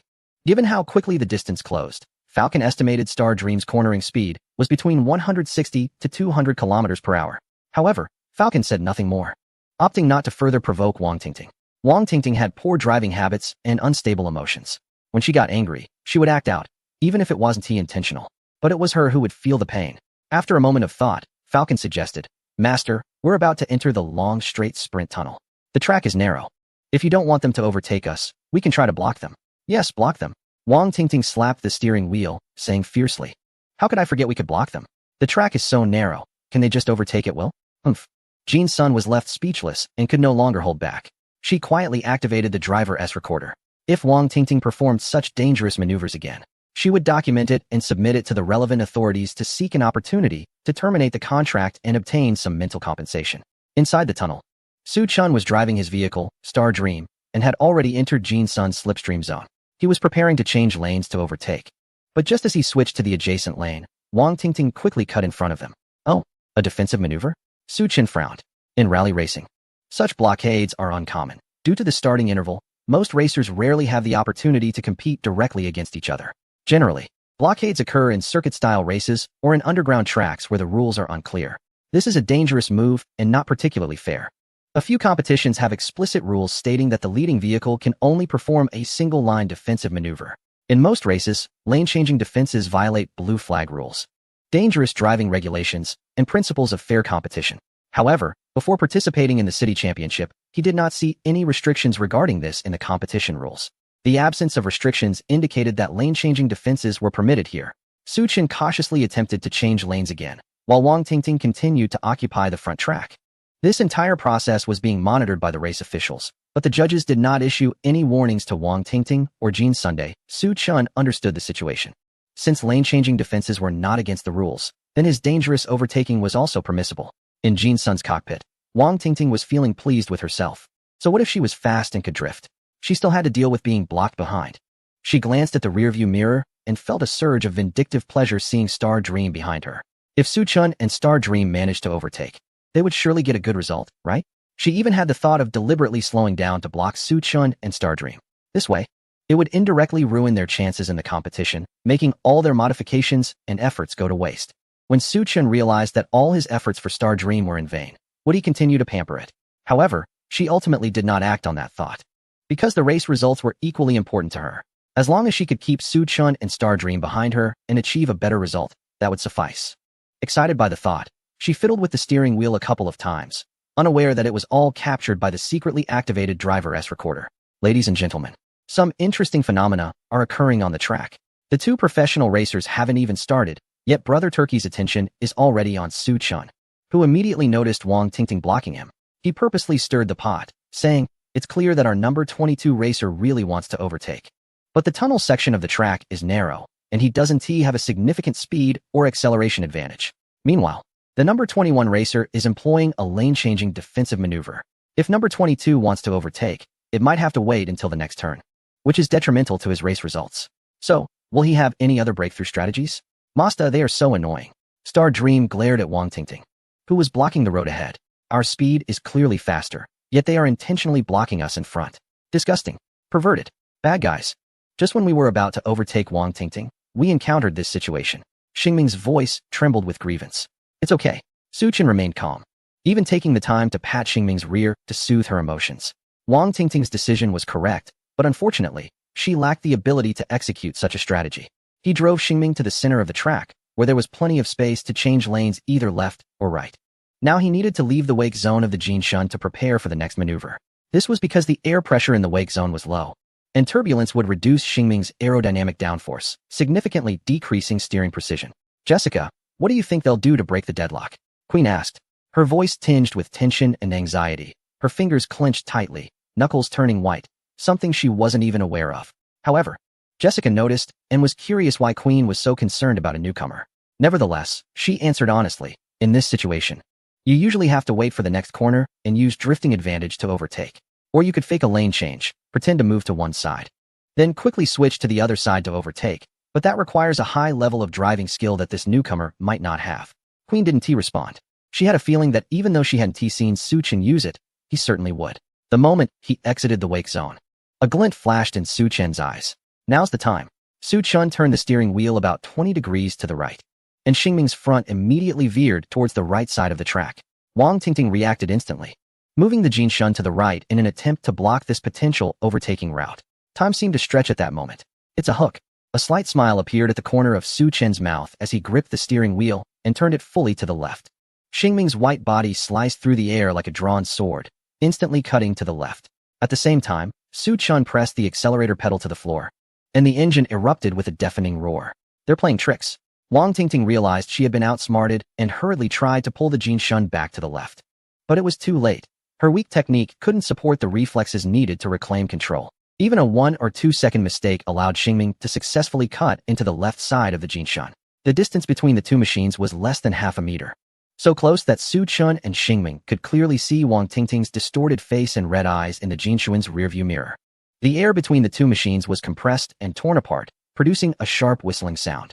I won't let you pass, Wang Tingting yelled, trying to push the Jinshun to the left. She was desperate, even considering a direct collision to knock Su-Chen and Xingming off the track. Just then, the Jinshun actively terminated Wang Tingting's action, pulling back parallel to Xingming. Jinshun, what are you doing?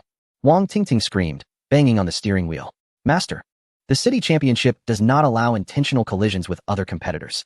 The voice of the Falcon was cold and calm. Like a bucket of cold water splashed on Wang Tingting. This is against the rules. You will be disqualified and banned for 3 years. Wang Tingting's expression changed several times as she weighed her options, ultimately backing down. Being disqualified was one thing, but a 3-year ban was too heavy a punishment for her. She couldn't afford it. Damn it. As the two cars gradually aligned, she could only vent her frustration by pounding the steering wheel again. The Falcon ignored everything, remaining silent, already pondering how much compensation could be claimed from the footage. Su-Chen glanced at Wang Tingting and then returned his gaze. His grip on the steering wheel steady as a rock. For him, overtaking the Falcon was just routine. But for Xingming, this moment held extraordinary significance. He saw Xingming fixated on the Falcon, or rather, on Wang Tingting in the cockpit of the Falcon. Her shoulders were trembling, tears welling in her eyes. In Xingming's view, the car Wang Tingting was driving was no longer the Falcon, but her former self. The girl who had once been slumped over in that cockpit. Casually insulted and beaten by Wang Tingting. She had always thought it was because she wasn't good enough. Otherwise, how could Wang Tingting, who had initially treated her well, gradually turn into this? So she worked hard, training tirelessly, even taking on side jobs on the track to earn money, hoping to upgrade her performance. Until she realized that whether it was her own money or Wang Tingting's, it was just to replace her. If she had studied properly, she shouldn't be as foolish and dazed as she was now. Su-Chen would ask her something, and she wouldn't know anything. Even now, facing Su-Chen, she still felt inferior. But she had come to understand one thing. It wasn't that she wasn't good enough. It was Wang Tingting who was not good. Amid the reluctant roar of the engine, Xingming's car broke free like a butterfly emerging from its cocoon, slowly yet resolutely pushing forward. Breakthrough, another breakthrough. Inch by inch, she surpassed Wang Tingting's Falcon. First the front lip, then the hood, followed by the A-pillar, until her rear wheels were parallel to the front wheels of the Falcon. Overtaking was completed in the next second. Goodbye, Xingming. Xingming looked up at the track, letting the tears slip from the corners of her eyes. Inside the tunnel, light and darkness alternated. Behind her was a sea of darkness. Ahead lay a clear path. She murmured to herself, I'm moving forward. Before entering the tunnel, Xingming had been blocked by the Falcon behind her, with no hope of overtaking on that narrow track. After leaving the tunnel, she had already surged far ahead of the Falcon. Could it be that she really succeeded in overtaking? What a joke. Did they really think she was a newcomer? Was the competition just for show? The audience was in an uproar. Jessica's mouth was wide open, as if she could fit an egg inside. No way. He can actually do it. Queen felt relieved when she saw Su-Chen successfully overtake with Xingming, but at the same time, it seemed somewhat expected. The corners of her lips lifted slightly as she glanced at Jessica. What do you think? Jessica swallowed hard. This driver named Su-Chen has some skills, he really does. Just some skills? Queen seemed a bit dissatisfied. Jessica felt that Queen's attention to this driver was a bit excessive. She explained in detail, to be honest. His feints are indeed smooth, but the opponent is just a novice. If it were a professional like Yu Ming or Su Che, he definitely wouldn't be able to overtake so easily. Besides, his machine isn't much faster than that one. He's probably just aiming for a top 10 finish in this race. This time, Queen's displeasure was clearly written on her face. Did I ask you to predict their rankings? Why don't you just hang a trash can on that long mouth of yours? Jessica dared not speak. Queen was quite skilled at being sharp-tongued and sarcastic. The best way to handle it was to remain silent. Otherwise, she would face a storm of verbal attacks. Viewers, it's unbelievable. Our Su Chun and the Xingming competitor actually faked a move. The inexperienced number 21 driver clearly didn't anticipate such cunning from the opponent and could only suffer defeat on the spot. Brother Turkey is once again glad for his sharp eye, as he immediately directed the camera to Su Chun and Xingming. Just from that moment, the boss will definitely reward him with a bigger chicken leg today. Feinting and overtaking in a city championship is relatively rare, and even rarer is such a maneuver coming from a rookie driver. Brother Turkey deliberately sighed. The number 21 driver didn't he lose unjustly. The cameraman suddenly leaned in to whisper a few words. Brother Turkey's eyes lit up, and he snapped his fingers. All right, viewers. Our two professional drivers have started. Let's see how they perform. Yu Ming and Su Che had a full minute between their start times, with Yu Ming in front and Su Che behind. Their skill levels were close, making it almost impossible for them to meet on the track. However, both had their own teams reporting on their average speed and rankings from behind, making it a sort of remote competition. What position can I hold in cornering speed? After turning the first corner, Yu Ming immediately asked the logistics team. Don't worry, Minggu, your cornering speed is the best. Su Che is behind you and hasn't set his cornering speed yet, but Feng He is a thunderstar machine, good at bursts. So he shouldn't be your match in speed. Yu Ming's lips curled up slightly. Everything was indeed under control. Just keep this up, and the championship will be in the bag. What about Su Chen? He recalled the promising newcomer and asked, how much slower is Su Chen's cornering speed compared to mine? Su Chen. There was a moment of silence on the other end of the radio, and the sound of a mouse clicking could be heard. 2 seconds later, they replied, Minggu, Su Chun and Xingming have a cornering speed of 183 kilometers per hour, which is 3 kilometers slower than you and sister Zhue Ying. This pair of competitors is impressive, and they're said to be newcomers. What? Yu Ming was so shocked that he nearly hit his head on the steering wheel. Master, why are you so excited? Zhue Ying complained, frowning. It's a race. Stop being so dramatic. Zhue Ying, looking dazed, said, just now at turn 1. Su Chun and Xingming were going 3 kilometers slower than us. What the heck? The vehicle shook slightly, and her reaction was no calmer than Yu Ming's. Has it only been a few days? How did they improve so much? Zhue Ying was astonished. Although she and Yu Ming played it safe at turn 1, not pushing the limits because they needed to adapt to the race's rhythm, it was a warm-up of sorts. But Su Chun and Xingming were just outrageous. Didn't they average only 171 kilometers in last week's underground race in Binzhou? And now their cornering speed was already over 180? The purple mark. It must be the purple mark. Yu Ming tightened his grip on the steering wheel, his eyes turning red. Damn it. I can't imagine how cheerful I would be if I had drawn that purple mark, instead of being a gloomy fish fryer. Zhue Ying narrowed her eyes, her tone growing colder. What's the matter, master? You want to draw a blind box again? Don't say I didn't warn you. If you go for another draw, I'll put mustard in all your cigarettes. If you don't draw, I'll draw you. Yu Ming chuckled awkwardly and quickly said he wouldn't. However, there was now a hint of seriousness in his gaze as he looked at the track. It seemed today as competitors were not just kids anymore. Su Chun was also a tough character. Butler, quickly report my and Yu Ming's data. As soon as they passed turn 1, Su Che shouted.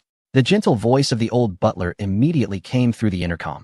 Young master, you were 5 kilometers per hour slower than Yu Ming in cornering speed, but it's not a big issue. Your corner exit correction and acceleration are faster than Feng He's. 5 kilometers slower in cornering speed. Su Che narrowed his eyes and snorted coldly. Sure enough. A fish fryer is still a fish fryer. They have some skills to fry fish. Feng He, even though there was a 1-minute gap at the start. Today I will make up for that minute. Master, this might be a bit challenging. Feng He tilted her head slightly, smiling as she licked her red lips. After all, our opponents are not ordinary fish, right? So, my master, are we going to adopt a more aggressive racing style? Ah, that's natural, Su Che nodded. The cards that hit the opponent hard are the real trump cards. If they don't hit, they are just waste cards in hand. He had prepared for this moment for so long. It was time to showcase the results of his and Feng He's training. I understand. Feng He's pretty face flushed, her eyes sparkling as she said sweetly, Master, since you want to be more aggressive, should we give the machine girl some encouragement?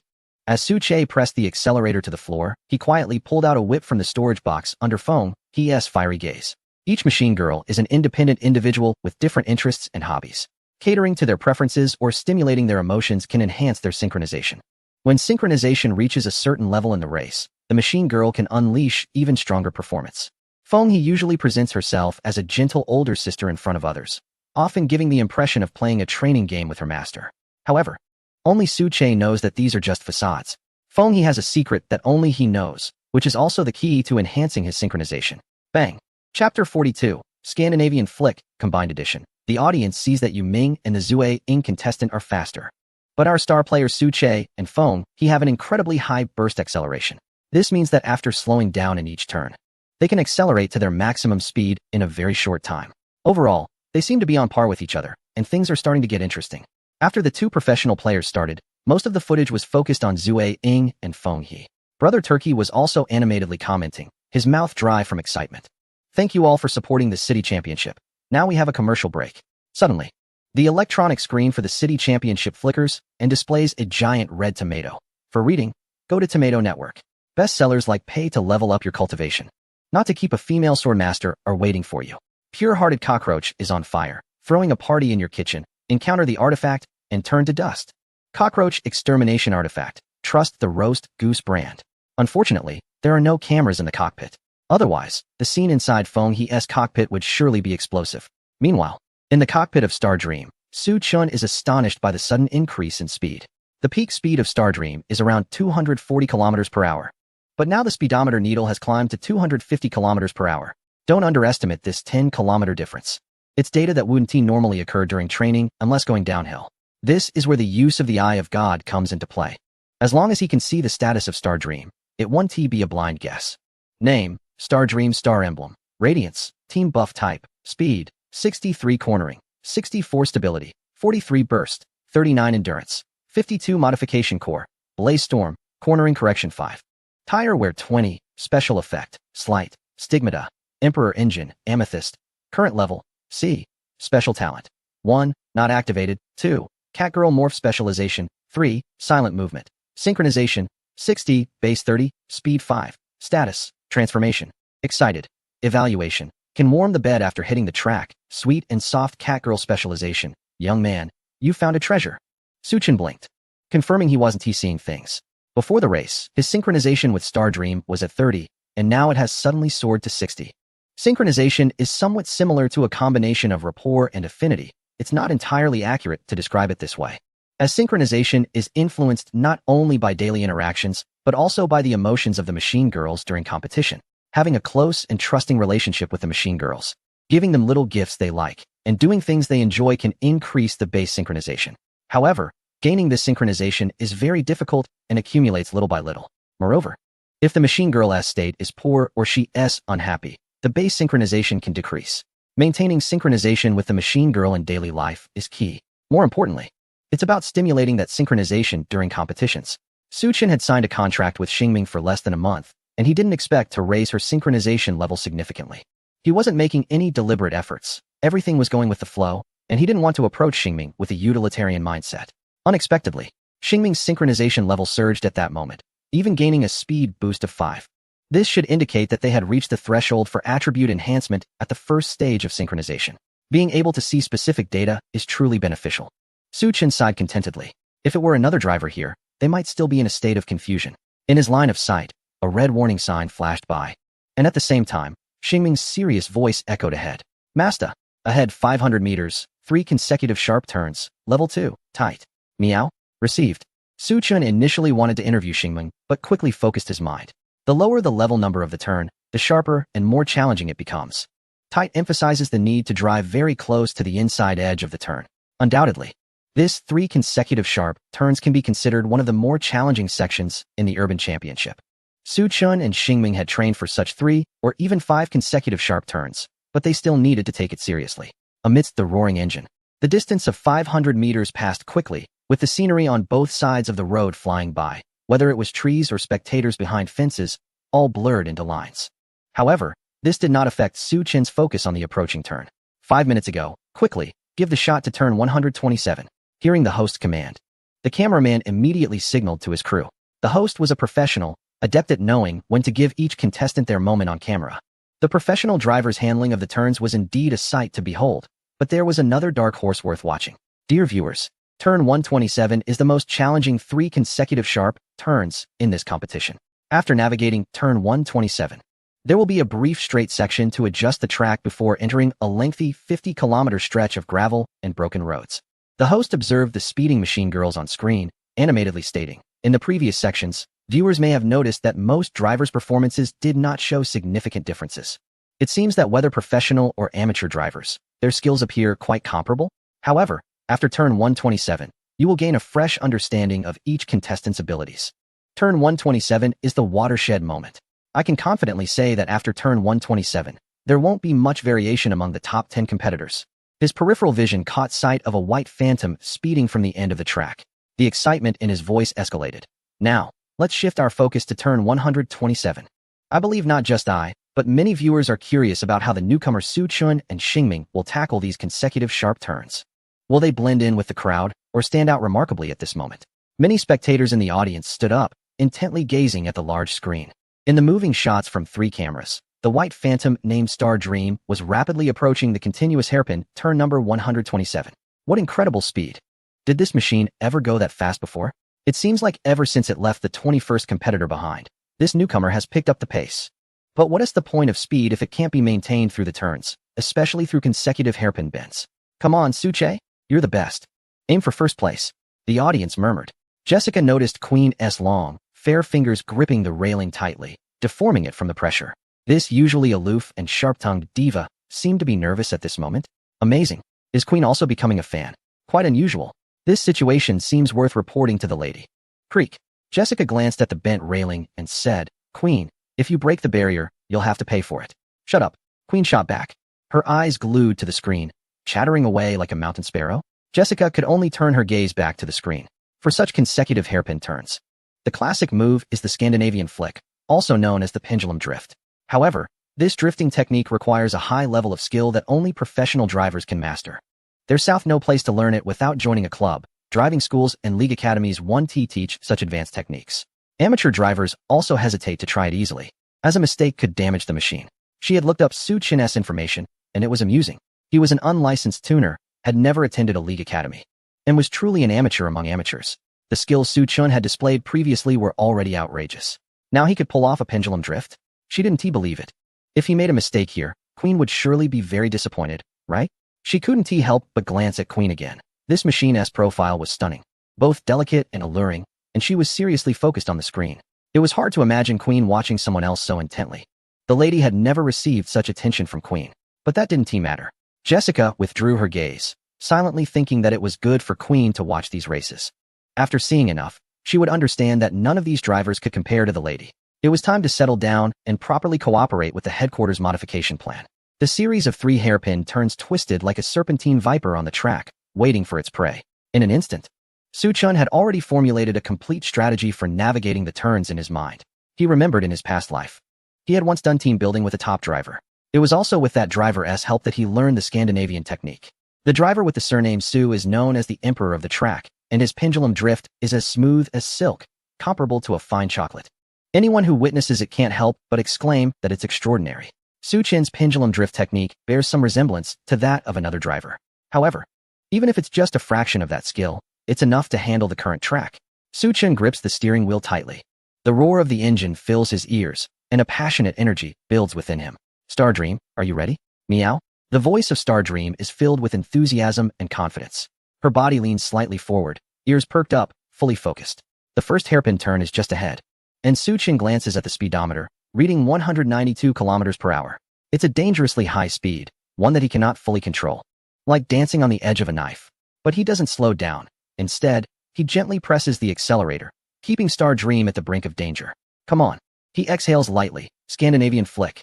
Su Chin's gaze locks onto the apex of the turn, decisively easing off the throttle. At the same time, he presses the brake with his right foot. With a screech, sharp tire sounds fill the air, and a cloud of white smoke billows ahead of the turn. Star Dream's body moves forward due to inertia. Su Chin silently feels the balance of Star Dream, quickly pressing the clutch with his left foot and placing his hand on the shift paddle, ready to downshift. When he catches a glimpse of the warning sign for the turn, time seems to freeze for a moment. All that remains is the increasingly widening turn. As time resumes, he has already turned the steering wheel to the right. The rear of Star Dream suddenly swings left, carving a beautiful arc on the track. At this moment, Star Dream is on the brink of losing control. Without intervention, it would crash into the nearby barrier. Suchin can't afford to be too close to the inside of the turn. His skills aren't yet refined to that level. What he needs to do is to stay steady and solid.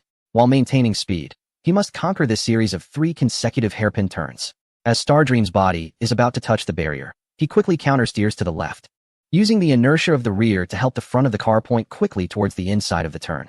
The rear wheels, which had lost traction, regain grip on the ground. A collision with the barrier is averted. Star Dream weaves through the pale tire smoke. For the spectators by the trackside, their view is more direct, seeing the rear of Star Dream filled with explosive power and strength. A dance of war presented in perfect harmony between the driver and the machine. The oppressive feeling that it might crash at any moment causes many spectators to gasp and step back. The roaring engine complements the battle dance with an explosive battle cry. Just after the first turn, Suchun immediately adjusts his strategy to use the heel-in-toe technique for downshifting.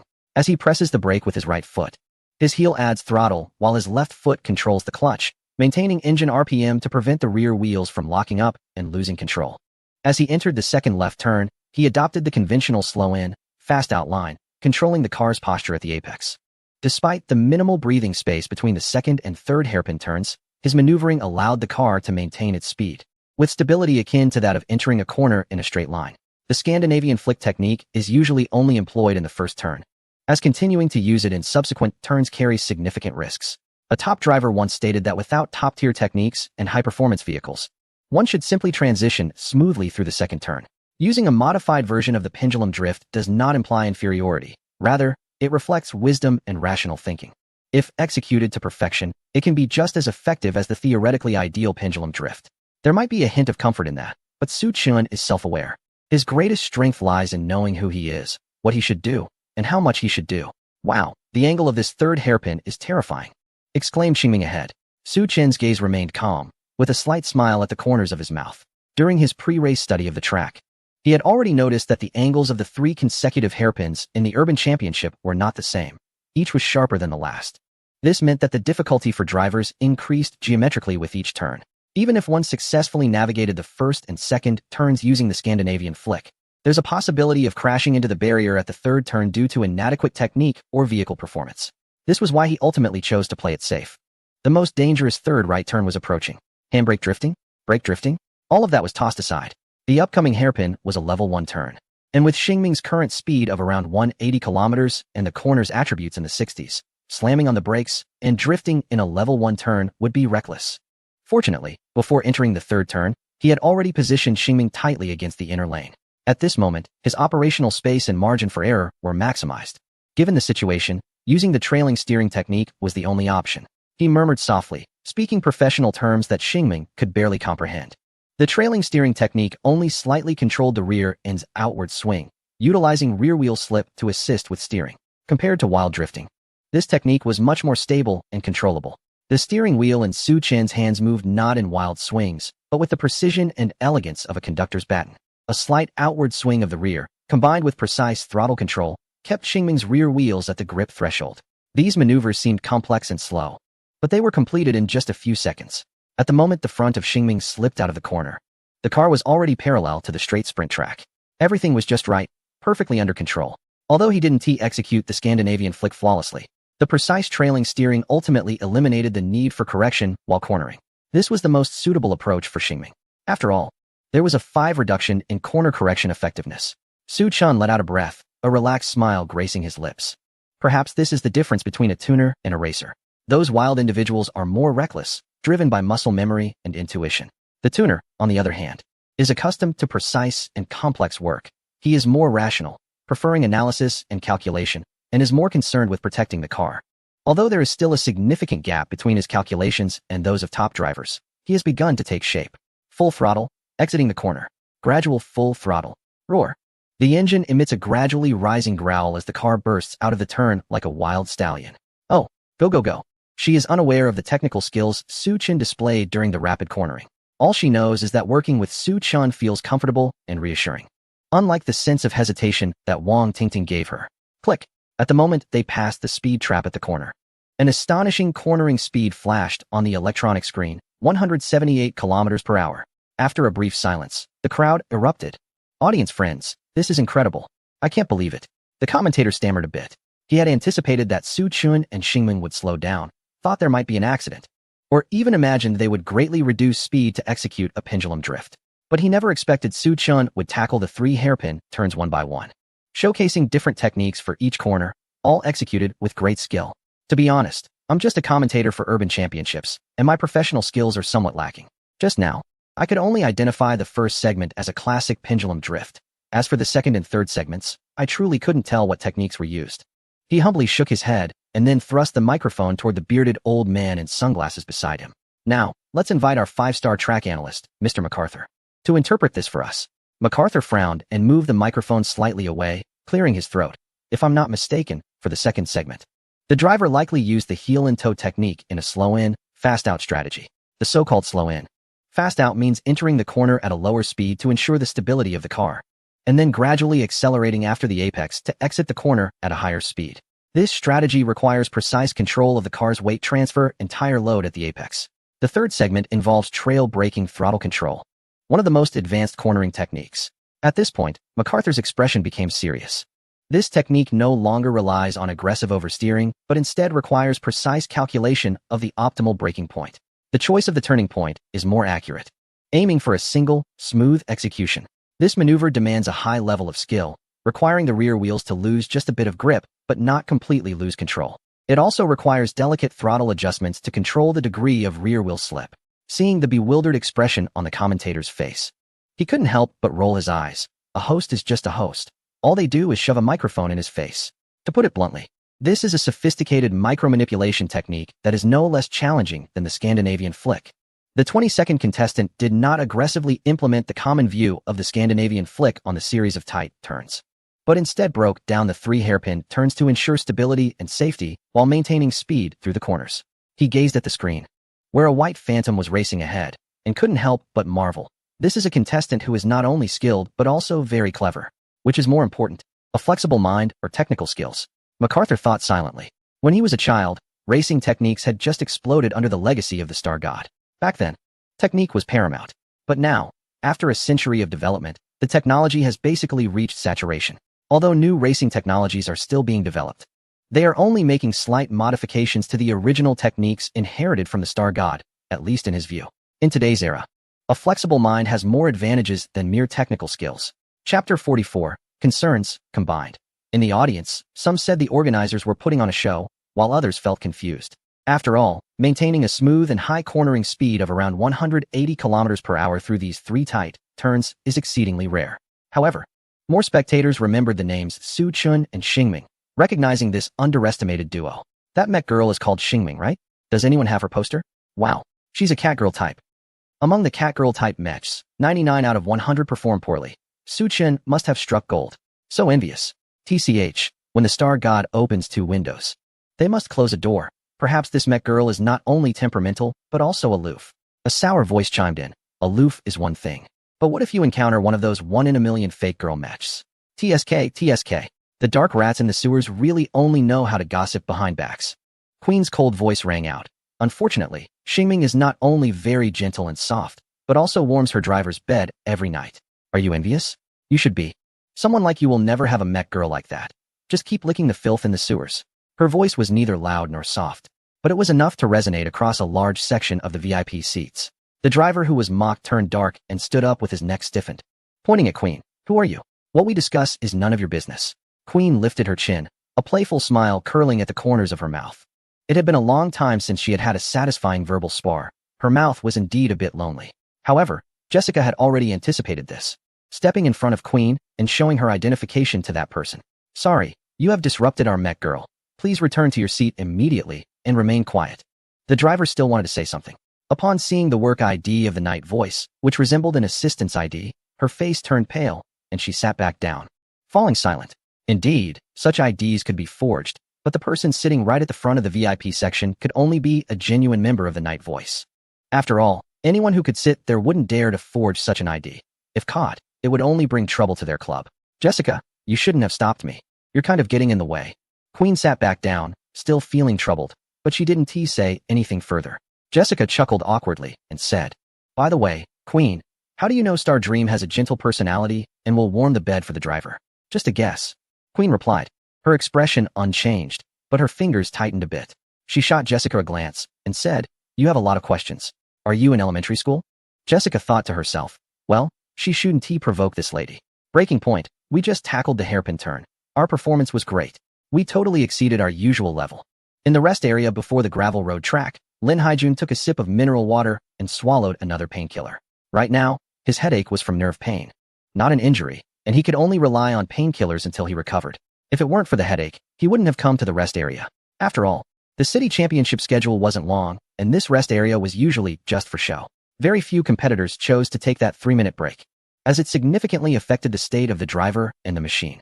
But he simply couldn't tolerate the pain anymore. "Master, this is all the result of our hard training." Breaking Point smiled as she stood behind Lin Haijun, massaging his temples. "What was our cornering speed just now?" Lin Haijun closed his eyes, easing his tense nerves. "Let me check." Breaking Point looked up at the electronic screen in the rest area, which displayed the cornering speeds of all competitors who had passed through the speed measurement point at the 127th hairpin. "Master, we achieved a cornering speed of 138 kilometers per hour, ranking first among all competitors." Hearing Breaking Point's excited voice, Lin Haijun's lips curled into a slight smile. This is the Scandinavian flick. Even just having learned the basics can greatly enhance our cornering speed. Remember when we tackled this series of 3 hairpins last year? Our cornering speed was only around 110. The rewards of hard work were right in front of them. Was there anything more wonderful than this? Breaking Point looked at the electronic screen with delight, as the roar of engines and the clicking sounds of the speed measurement echoed in her ears. A series of data refreshed on the screen, but none surpassed her and Lin Haijun's results. It seemed that this year, they could indeed fight for the championship in the city championship. Suddenly, a roar much louder than the other engines sent shivers down their spines.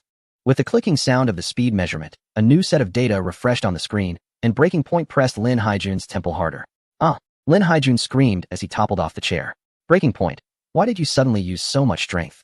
He rubbed his head as he got up from the ground, only to see Pafeng staring blankly at the screen. Following Pafeng's gaze, Lin Haijun gasped. Participant number 22, Su Chun. Average cornering speed at Xingming, 178 kilometers, h. Wow. Lin Haijun shivered, and the bottle of mineral water in his hand fell to the ground. Dear viewers, this is the live broadcast of the City Championship. Just as I mentioned earlier, the triple apex corner at No. 127 is definitely a watershed moment for the technical skills of the participants. Participant number 21, Wang Tingting, and Jin Shun collided with the guardrail due to poor control of the entry point and speed, and they have now been towed away by the recovery team. Well, Wang Tingting is a rookie driver, so this kind of mistake is understandable. We hope she continues to work hard in the second half of the year. The big screen shows a close-up of Wang Tingting crashing into the guardrail. It's clear to see her banging her head against the steering wheel, while Jin Shun in front looks utterly hopeless. Participant number 28, Wang Dong, seems to be having some kind of argument with Hellfire. They actually stopped to argue at the edge of the corner at number 127? Is it a disagreement over cornering strategy? In any case, this could easily lead to an accident, and the recovery team has already been dispatched. And then there's participant number 41, very unfortunately, who clearly passed through the triple apex corner at number 127 using a standard pendulum drift, but due to poor correction after exiting the corner and braking too hard, the car has flipped over. Fortunately, it didn't crash into the spectators outside. The commentator paused and raised a finger. At this point, we must interrupt for a commercial. Watching the race carries risks. $1 million viewing insurance. Hanshin ni wata. One person buys insurance. Happiness for the whole family. For viewing insurance, choose Xiao Yi Pinyin. After the commercial, we return to the race commentary. Here they come. Our professional drivers Yu Ming and Zhu Ying. Ah, a very beautiful pendulum drift, smooth and perfect. But the cornering speed doesn't seem very high. The commentator turned to glance at the electronic screen behind him. Looking surprised, the cornering speed of Yu Ming and Zhu Ying is 175 km/h. This speed is already quite good. They have been performing steadily and can be considered strong contenders for the championship position. Having finished the commentary with some reluctance, the commentator felt it was absurd. He finally understood why he thought Zhu Ying's cornering speed wasn't fast enough. It was because there was someone even faster ahead. But that was just a rookie. Yu Ming and Zhu Ying couldn't even match the cornering speed of a newcomer. Moments later, another roar of an engine echoed. The light blue car body reflected a soft glow in the sunlight, rolling in with white smoke. Our professional driver Su Che from Binzhou City and his machine partner Feng, he have arrived. Another perfect pendulum drift. Although their cornering speed is slightly slower than Jue Ying's, the rapid correction and explosive acceleration after exiting the corner instantly made up for that slight difference. The results of the two professional drivers are neck and neck. Let's get our high-speed drone closer to capture Su Che's impressive technical moves. Oh, strange. Su Che actually opened Feng He's privacy film? How can we still hear the clapping sounds? Is it just an illusion? The commentator looked completely baffled. Su Che and Feng He's support team also looked equally confused. Where can you find someone using a privacy film during a rally? However, there are no explicit regulations against it, and it's the choice of the young master and Feng He. They can't interfere. Bang bang bang. In the cockpit of Feng He, Su Che's face was flushed, one hand tightly gripping the steering wheel while the other shamefully yet forcefully waved a whip. His eyes were filled with a desire for victory. Feng He, keep accelerating. Don't lose to that fishy competitor. Alright, little Che Che is truly majestic. After a brief sprint on the track, Su Chun drove Xingming onto the gravel section. Master, this road is really difficult to navigate. My rear is getting jolted. Xingming pouted, its soft cat ears drooping, looking quite unhappy. Not only was Xingming uncomfortable, but so was Su Chun. This gravel road and the broken asphalt were indeed as bad as they were rumored to be. Even worse than rural roads. In his previous life, a racing car like Xingming would never have been able to drive on such a road. Only the chassis of the machine girl could automatically adjust to the right height. Otherwise, the chassis would have been damaged long ago. Just hang in there. It's only 50 kilometers, we'll pass it soon. Master, don't worry, Xingming can endure it. Encouraged by its driver, Xingming's mood visibly improved. Even though it was uncomfortable, it gritted its teeth and stopped complaining. Good. Su Chen reached out to comfort Xingming, hoping to alleviate the discomfort in its rear. Looking at the increasingly broken track, he furrowed his brow. What worried him the most was not the final result, but the wear and tear on the tires from the gravel and broken asphalt. Who could have expected that the city championship would suddenly change the rules, adding gravel sections and increasing the length? The last time the gravel sections in the city championship only totaled about 12 kilometers. Even though he had already changed tires for Xingming, there were still 20 tire damages that hadn't been resolved. Could Xingming and he really make it to the finish line smoothly? Chapter 45. The more painful, the happier, combined. Xingming, should we head back to the pit to change tires? In Su Chen's impression, such large-scale competitions usually allowed for tire changes midway. Although he hadn't seen any relevant regulations in the rules of the Binzhou City Championship. However, the time spent changing tires would also count towards their results. But compared to the results, he was more concerned about Xingming's safety. The championship was held once every 6 months. If this time the results were not ideal, he could always live a shameless modified life for another 6 months. By then, who knows how strong Xingming and he would be. Master. Xingming slightly tilted its head, its tuft of hair bouncing. But, you can't change tires in the city championship. Only races over 500 kilometers have pit stops for tire changes. Even if there were a pit stop, going back now would waste a lot of time. Don't worry. I'm fine, just a bit sore in the rear. A bit of rubbing will help. Su Chen squinted his eyes. Alright then, I won't hold back. He chuckled. Master. In the rearview mirror, Xingming's charming face flushed, and she said softly, what I mean is, after the race, I'll do it myself. Su Chun, unconvinced, replied sternly. What's the difference between you doing it yourself and me doing it for you? Pervert. Such a big pervert. Despite Xingming's strong protest, there was little she could do. The cockpit position was completely fixed, and all she could do was use her tail to swipe at Su Chen's face. But they were in the middle of a race, so no jokes could be made. However, it must be said that although Masta looked unserious, the massage effect was quite good. She reluctantly accepted it. They were about to enter the gravel section. In the cockpit, Zhu Ying looked at the worn-out track ahead with a grim expression. The race organizers had become increasingly erratic in recent years. The gravel section had been added 2 years ago, and that 12 kilometers was still bearable. This year, not only was the position random, but the length had also increased to 50 kilometers. Were they out of their minds? She complained incessantly.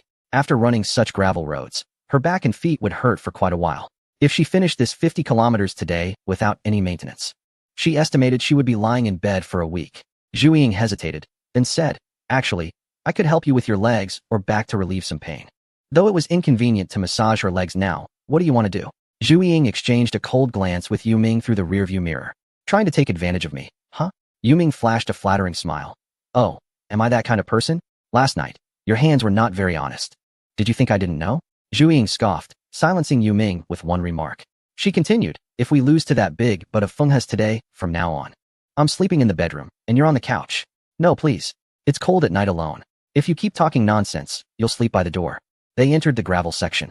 Su Che silently put down the whip he had been using, his face flushed and sweat beading on his forehead. You've worked hard. Little Che Che. In the rearview mirror, Fenghe squinted lazily, looking more like someone who had just had a drink than a driver. However, she accurately handed a wet wipe from the storage box to Su Che, saying, "Wipe your sweat, little Che, don't let it get in your eyes." "Heh, can you stop calling me little Che?" Su Che said with a slight twitch of his mouth as he took the wet wipe to wipe his sweat. The beginning of the gravel section was a straight track. This part could be temporarily self-driven by the machine. It wasn't a big deal for him to wipe his sweat and adjust his helmet. Fenghe pouted and giggled. "But master, you are so little. Everywhere, but you've become much more manly than before, looking forward to your growth."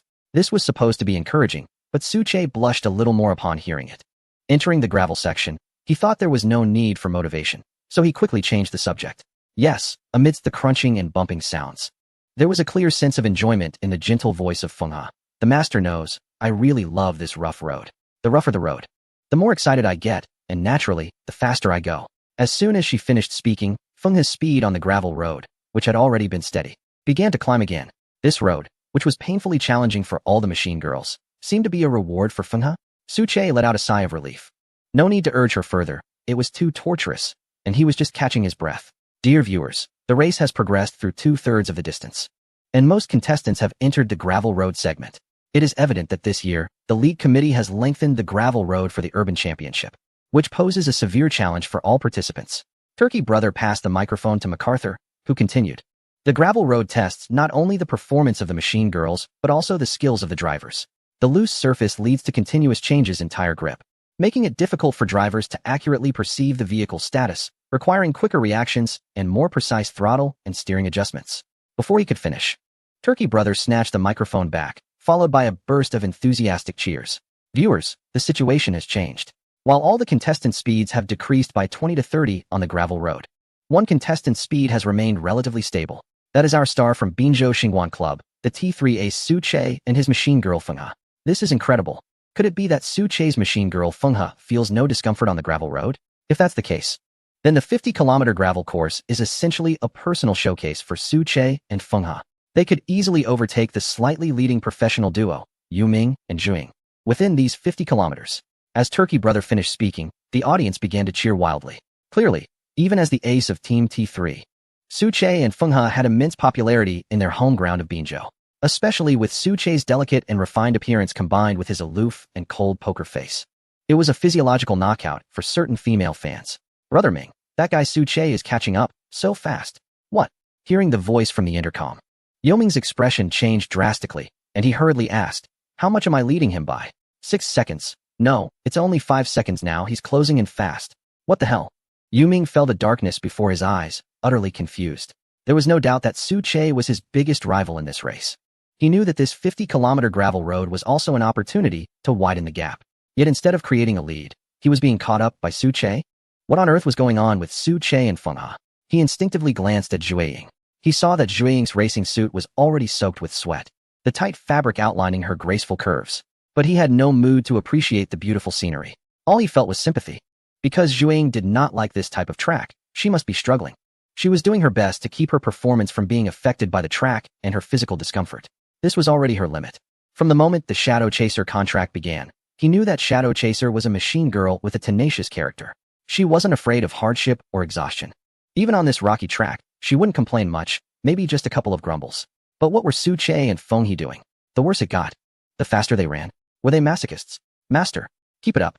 Suddenly, Shadow Chaser let out a low roar. "What?" Yuming was taken aback. "I said." Shadow Chaser enunciated each word, gritting her teeth. "Keep it up. Accelerate. But don't be so wishy-washy." Shadow Chaser's voice was hoarse. "If Fenghe can do it, so can I. I'm no worse than any other machine girl." Yuming looked at Shadow Chaser's frail yet determined back, took a deep breath, and his gaze toward the track became equally resolute. "I understand." He gradually pressed harder on the accelerator, fearing that a sudden increase in speed would only cause Shadow Chaser more pain. The glory of the track was not just for the driver, but also for the machine girl. As a qualified driver, it's important to empathize with one's machine girl. But even more crucial is to respect and support her. The gravel and broken asphalt sections felt like a mountain of blades and a sea of fire. Machine girls with high stability, lightweight, or sturdy designs would fare slightly better on this type of track. However, most machine girls lacked these special qualifications. They could only struggle forward on this track, gritting their teeth and persisting. Xingming was the same. She loved talking to Su Chun while driving. In the past, with Wang Tingting, She was always told to shut up. Apart from reporting navigation, she could say nothing, especially not to Meow, without mutual encouragement or lighthearted jokes.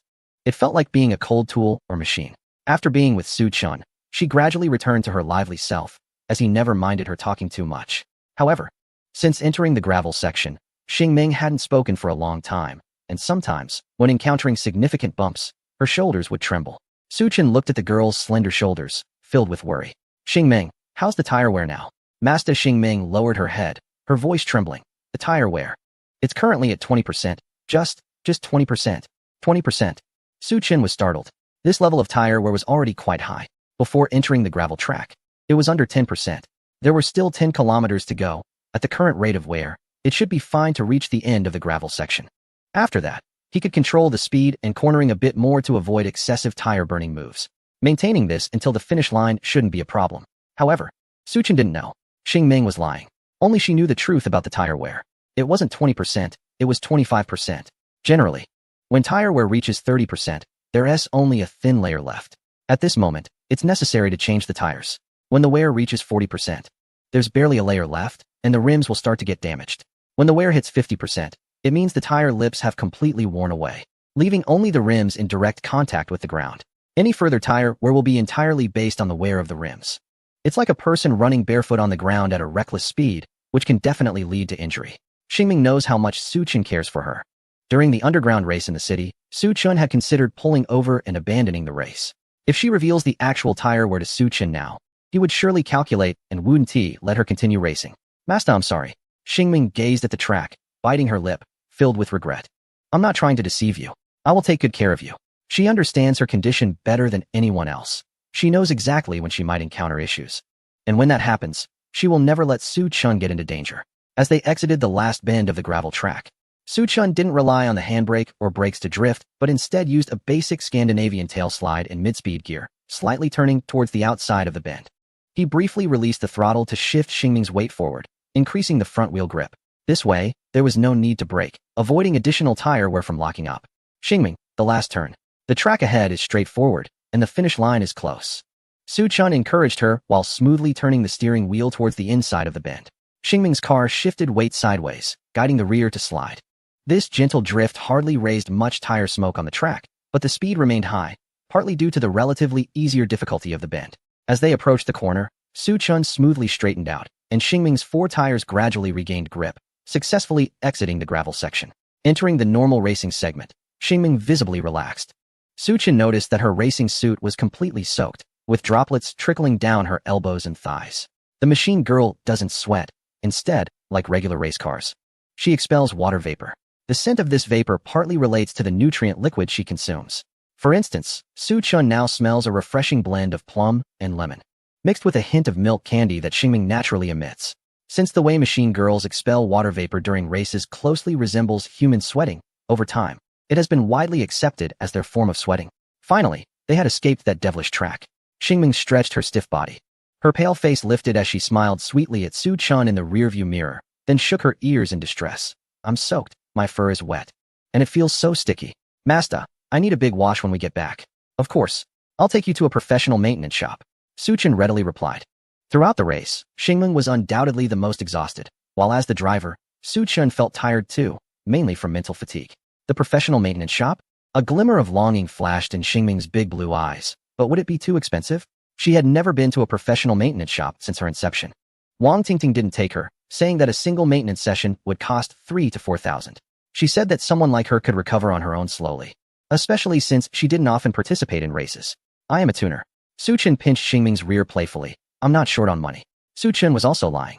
Money was tight, but he would definitely find a way to ensure Xingming had a comfortable post-race recovery. After leaving the gravel track, and given that the remaining track wasn't particularly difficult, the atmosphere in the cockpit noticeably became livelier. Xingming's tone while reporting the roadbook was much lighter. 8 kilometers to the finish line.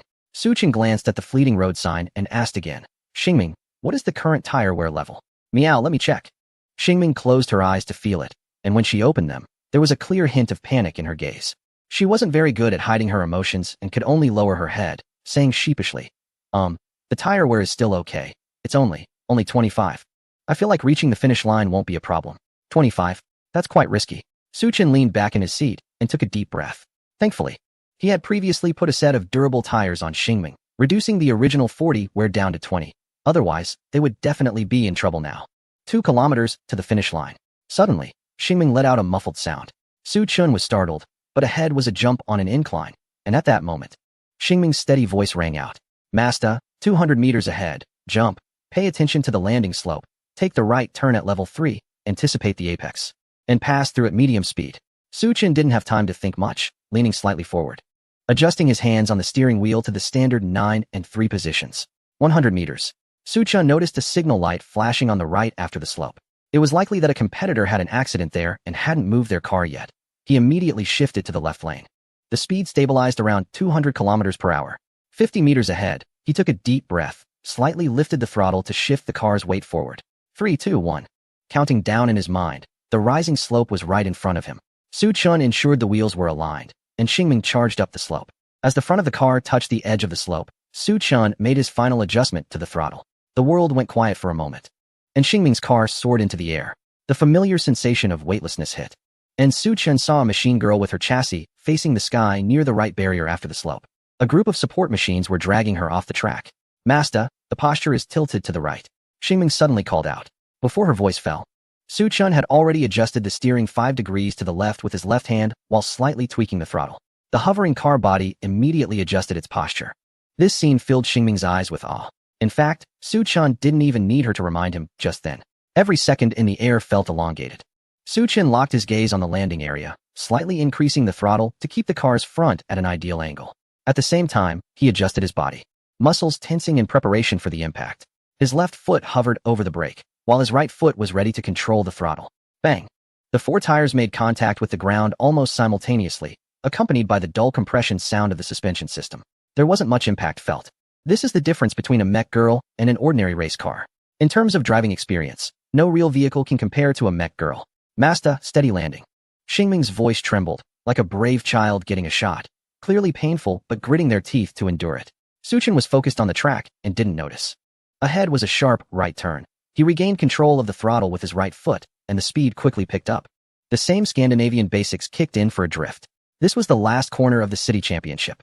However, just as Xingming exited the turn, a sharp pop sounded from the rear right, and the right side of her vehicle noticeably sank, causing the entire car to uncontrollably veer to the right. Su Chun's scalp tingled as he instantly realized what had happened. A tire blowout. Xingming had a blowout. The steering wheel shook violently, as if it suddenly had a will of its own, desperately trying to break free from his control. Every tiny bump in the road was amplified, transmitted through his palms. The damaged tire emitted a piercing popping sound, and the friction of the metal rim against the ground was like nails on a chalkboard. Xingming, are you okay? Su Chun immediately eased off the throttle to slow down and looked at the rearview mirror, only to find Xingming's face pale, beads of sweat on her forehead. And she was in so much pain that she couldn't speak, only gritting her teeth and letting out faint muffled groans. He felt the car's speed decreasing. Xingming gripped Su Chun's arm with determination in her eyes. Master, don't worry about me. Keep going. We're almost at the finish line. In the final straight sprint. She held on here. Su Chun ignored her words, but in the next second, all 4 wheels spun wildly, and the speed surged again. Su Chun looked at Xingming in surprise. He wasn't pressing the throttle, yet Xingming was driving herself. In the last century, mech girls still needed to learn technical maneuvers, essentially serving as chauffeur vehicles, allowing drivers to completely free their hands. But after the technological revolution and explosive advancements of this century, mech girls didn't need to learn anything. The remaining straight track required no technical maneuvers, posing almost no safety hazards. They could simply accelerate and charge forward. Xingming bit her teeth, her eyes reddening. A blown tire made her vehicle extremely difficult to control. She was too inexperienced, having learned nothing, only knowing to charge ahead stubbornly. She didn't know how to control her vehicle as smoothly as Su Chun did. Finally, she decided to twist the left rear wheel forcefully. A louder bang came from the rear left. Su Chun immediately felt the entire rear of the car lose support and plummet. The left rear tire had also blown out. It had been on the verge of bursting, and Xingming had intentionally caused the blowout. With both rear tires blown, although the vehicle remained unstable, it was within Xingming's controllability. The screeching of metal rims grinding against the ground filled the air, accompanied by sparks. The car shook violently, as if it could disintegrate at any moment. Su Chun felt a tightness in his heart as he listened to the commotion. For the machine girl, what difference did it make between wheels and bones? Xingming was grinding her bones against the track. How painful must that be?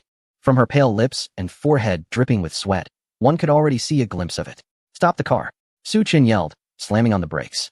But Xing Ming continued to push forward, gritting her teeth. Why? Looking at the ever-approaching finish line, there was no trace of joy on Su Chen's face.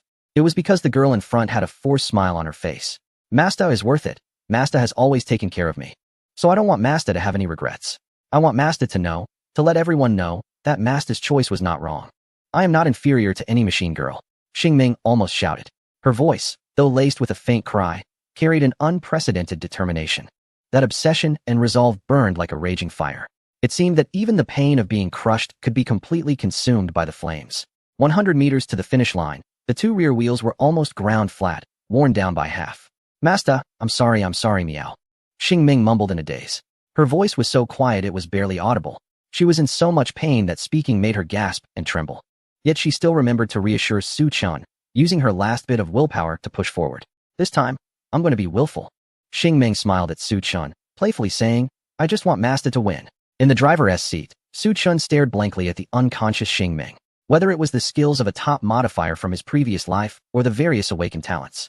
All the confidence and pride he had been granted were shattered in that moment by the girl's pale face and bloodless lips. He only hated himself for not being fully prepared. He hated himself for not doing well enough. At the finish line of the Binzhou City Championship, amidst the astonished gazes of all the spectators and the stunned silence of Brother Turkey and Old Mai, Xing Ming crossed the finish line. Chapter 47. Within 3 minutes time rewinds to 5 minutes ago. Su Chen and Xing Ming's jump was very steady, with their takeoff and landing postures perfected to an impressive degree. It was hard to imagine that such a well-rounded competitor was merely a newcomer. Watching Xing Ming jump, Brother Turkey gasped in awe again. Bang! Xing Ming landed, the car straightened, and the launch was executed seamlessly. However, analyst MacArthur frowned. I think I just heard an abnormal grinding sound. Host, did you hear it? Huh. Brother Turkey was taken aback. I didn't. MacArthur still felt something was off. After over 60 years as a track analyst, he was more sensitive to mechanical sounds than many top racers in major clubs. He was certain that fleeting sound was unusual. Keep the camera on this pair of competitors, he requested to Brother Turkey, who had no objections. After all, the two professional drivers were still on the gravel section, which was quite bumpy and not very appealing to watch. Su Chen and Xing Ming were now also contenders for the championship. It was perfectly fine to give them more camera time. Next, in the footage, Su Chen and Xing Ming seemed to be doing fine. But Su Chen's approach to the corners was noticeably more cautious, until the final jump before the finish line. With equally skilled control of the vehicle, at the moment of landing, MacArthur frowned again. This time he was sure the unusual noise was real and not a misjudgment. After landing, Xing Ming immediately drifted into a sharp right turn. Just at that moment, there was a loud bang. Everyone heard it. Turkey Brother paused with the water bottle in his hand, and MacArthur held his breath. In the audience, Queen suddenly stood up. At that moment, all eyes in front of the big screen were focused on Xing Ming. They watched as her vehicle sank to the right, helplessly swaying left and right on the track. The wheel hubs sparking against the ground, followed by a blowout on the left side. Both wheel hubs sinking completely and making contact with the track. The grinding metal against the ground piercing to the ears. A blowout is not a common occurrence in races, but it is not unheard of either. It usually happens due to insufficient driving skills, where many technical maneuvers are not well practiced, causing excessive tire wear. There is also the situation where the track conditions are too poor, and the tires equipped on the vehicle cannot adapt. Additionally, encountering sharp objects on the track can directly puncture the tires. The third situation is relatively rare because there are professional logistics teams that inspect the entire track before the race. However, it's impossible to eliminate all risks. For instance, falling rocks at the mountain peak can create very sharp protrusions on the track, which is a possibility. Undoubtedly, Xing Ming's situation now falls under the category of poor track conditions leading to a tire blowout. The standard procedure for a blowout is for the driver to slowly decelerate and bring the vehicle to a stop in a safe area of the track while waiting for a tow. If they brake suddenly, it not only risks losing control, but also causes greater damage to the vehicle's wheel hubs. What a pity. Turkey Brother shook his head with a sigh. The track for this Binzhou City Championship is indeed strange, a new track rule arbitrated by the Xingguan Club. Although it added over 30 kilometers of gravel surface, it correspondingly reduced 3 consecutive hairpin turns, so the difficulty is actually similar to other city championships. Just a bit more selective. MacArthur looked at the gradually slowing Xing Ming and also sighed in regret. At the moment of the blowout, Su Chen did not make a sudden break, which shows he either has experience or a calm demeanor in emergencies. This pair of drivers could certainly have been strong contenders for the championship. It's truly unfortunate. The dust seemed to settle, and even many spectators felt regret. In the city championship dominated by professional drivers, Suchun and Xingming were undoubtedly a more dazzling meteor. With steady control and skilled cornering techniques, they won over quite a few fans. However, just as Turkey Brother and MacArthur were lamenting, there was a roaring sound. The engine let out a sudden howl. As if protesting, the gradually slowing Star Dream suddenly accelerated again, racing down the track with its wheels screeching. What was happening? Were they going to continue the race? Turkey Bro was stunned, staring at the screen and stammering. The wheels are grinding on the track. That must be painful for the mech girl, right? Is the pilot Suchin forcing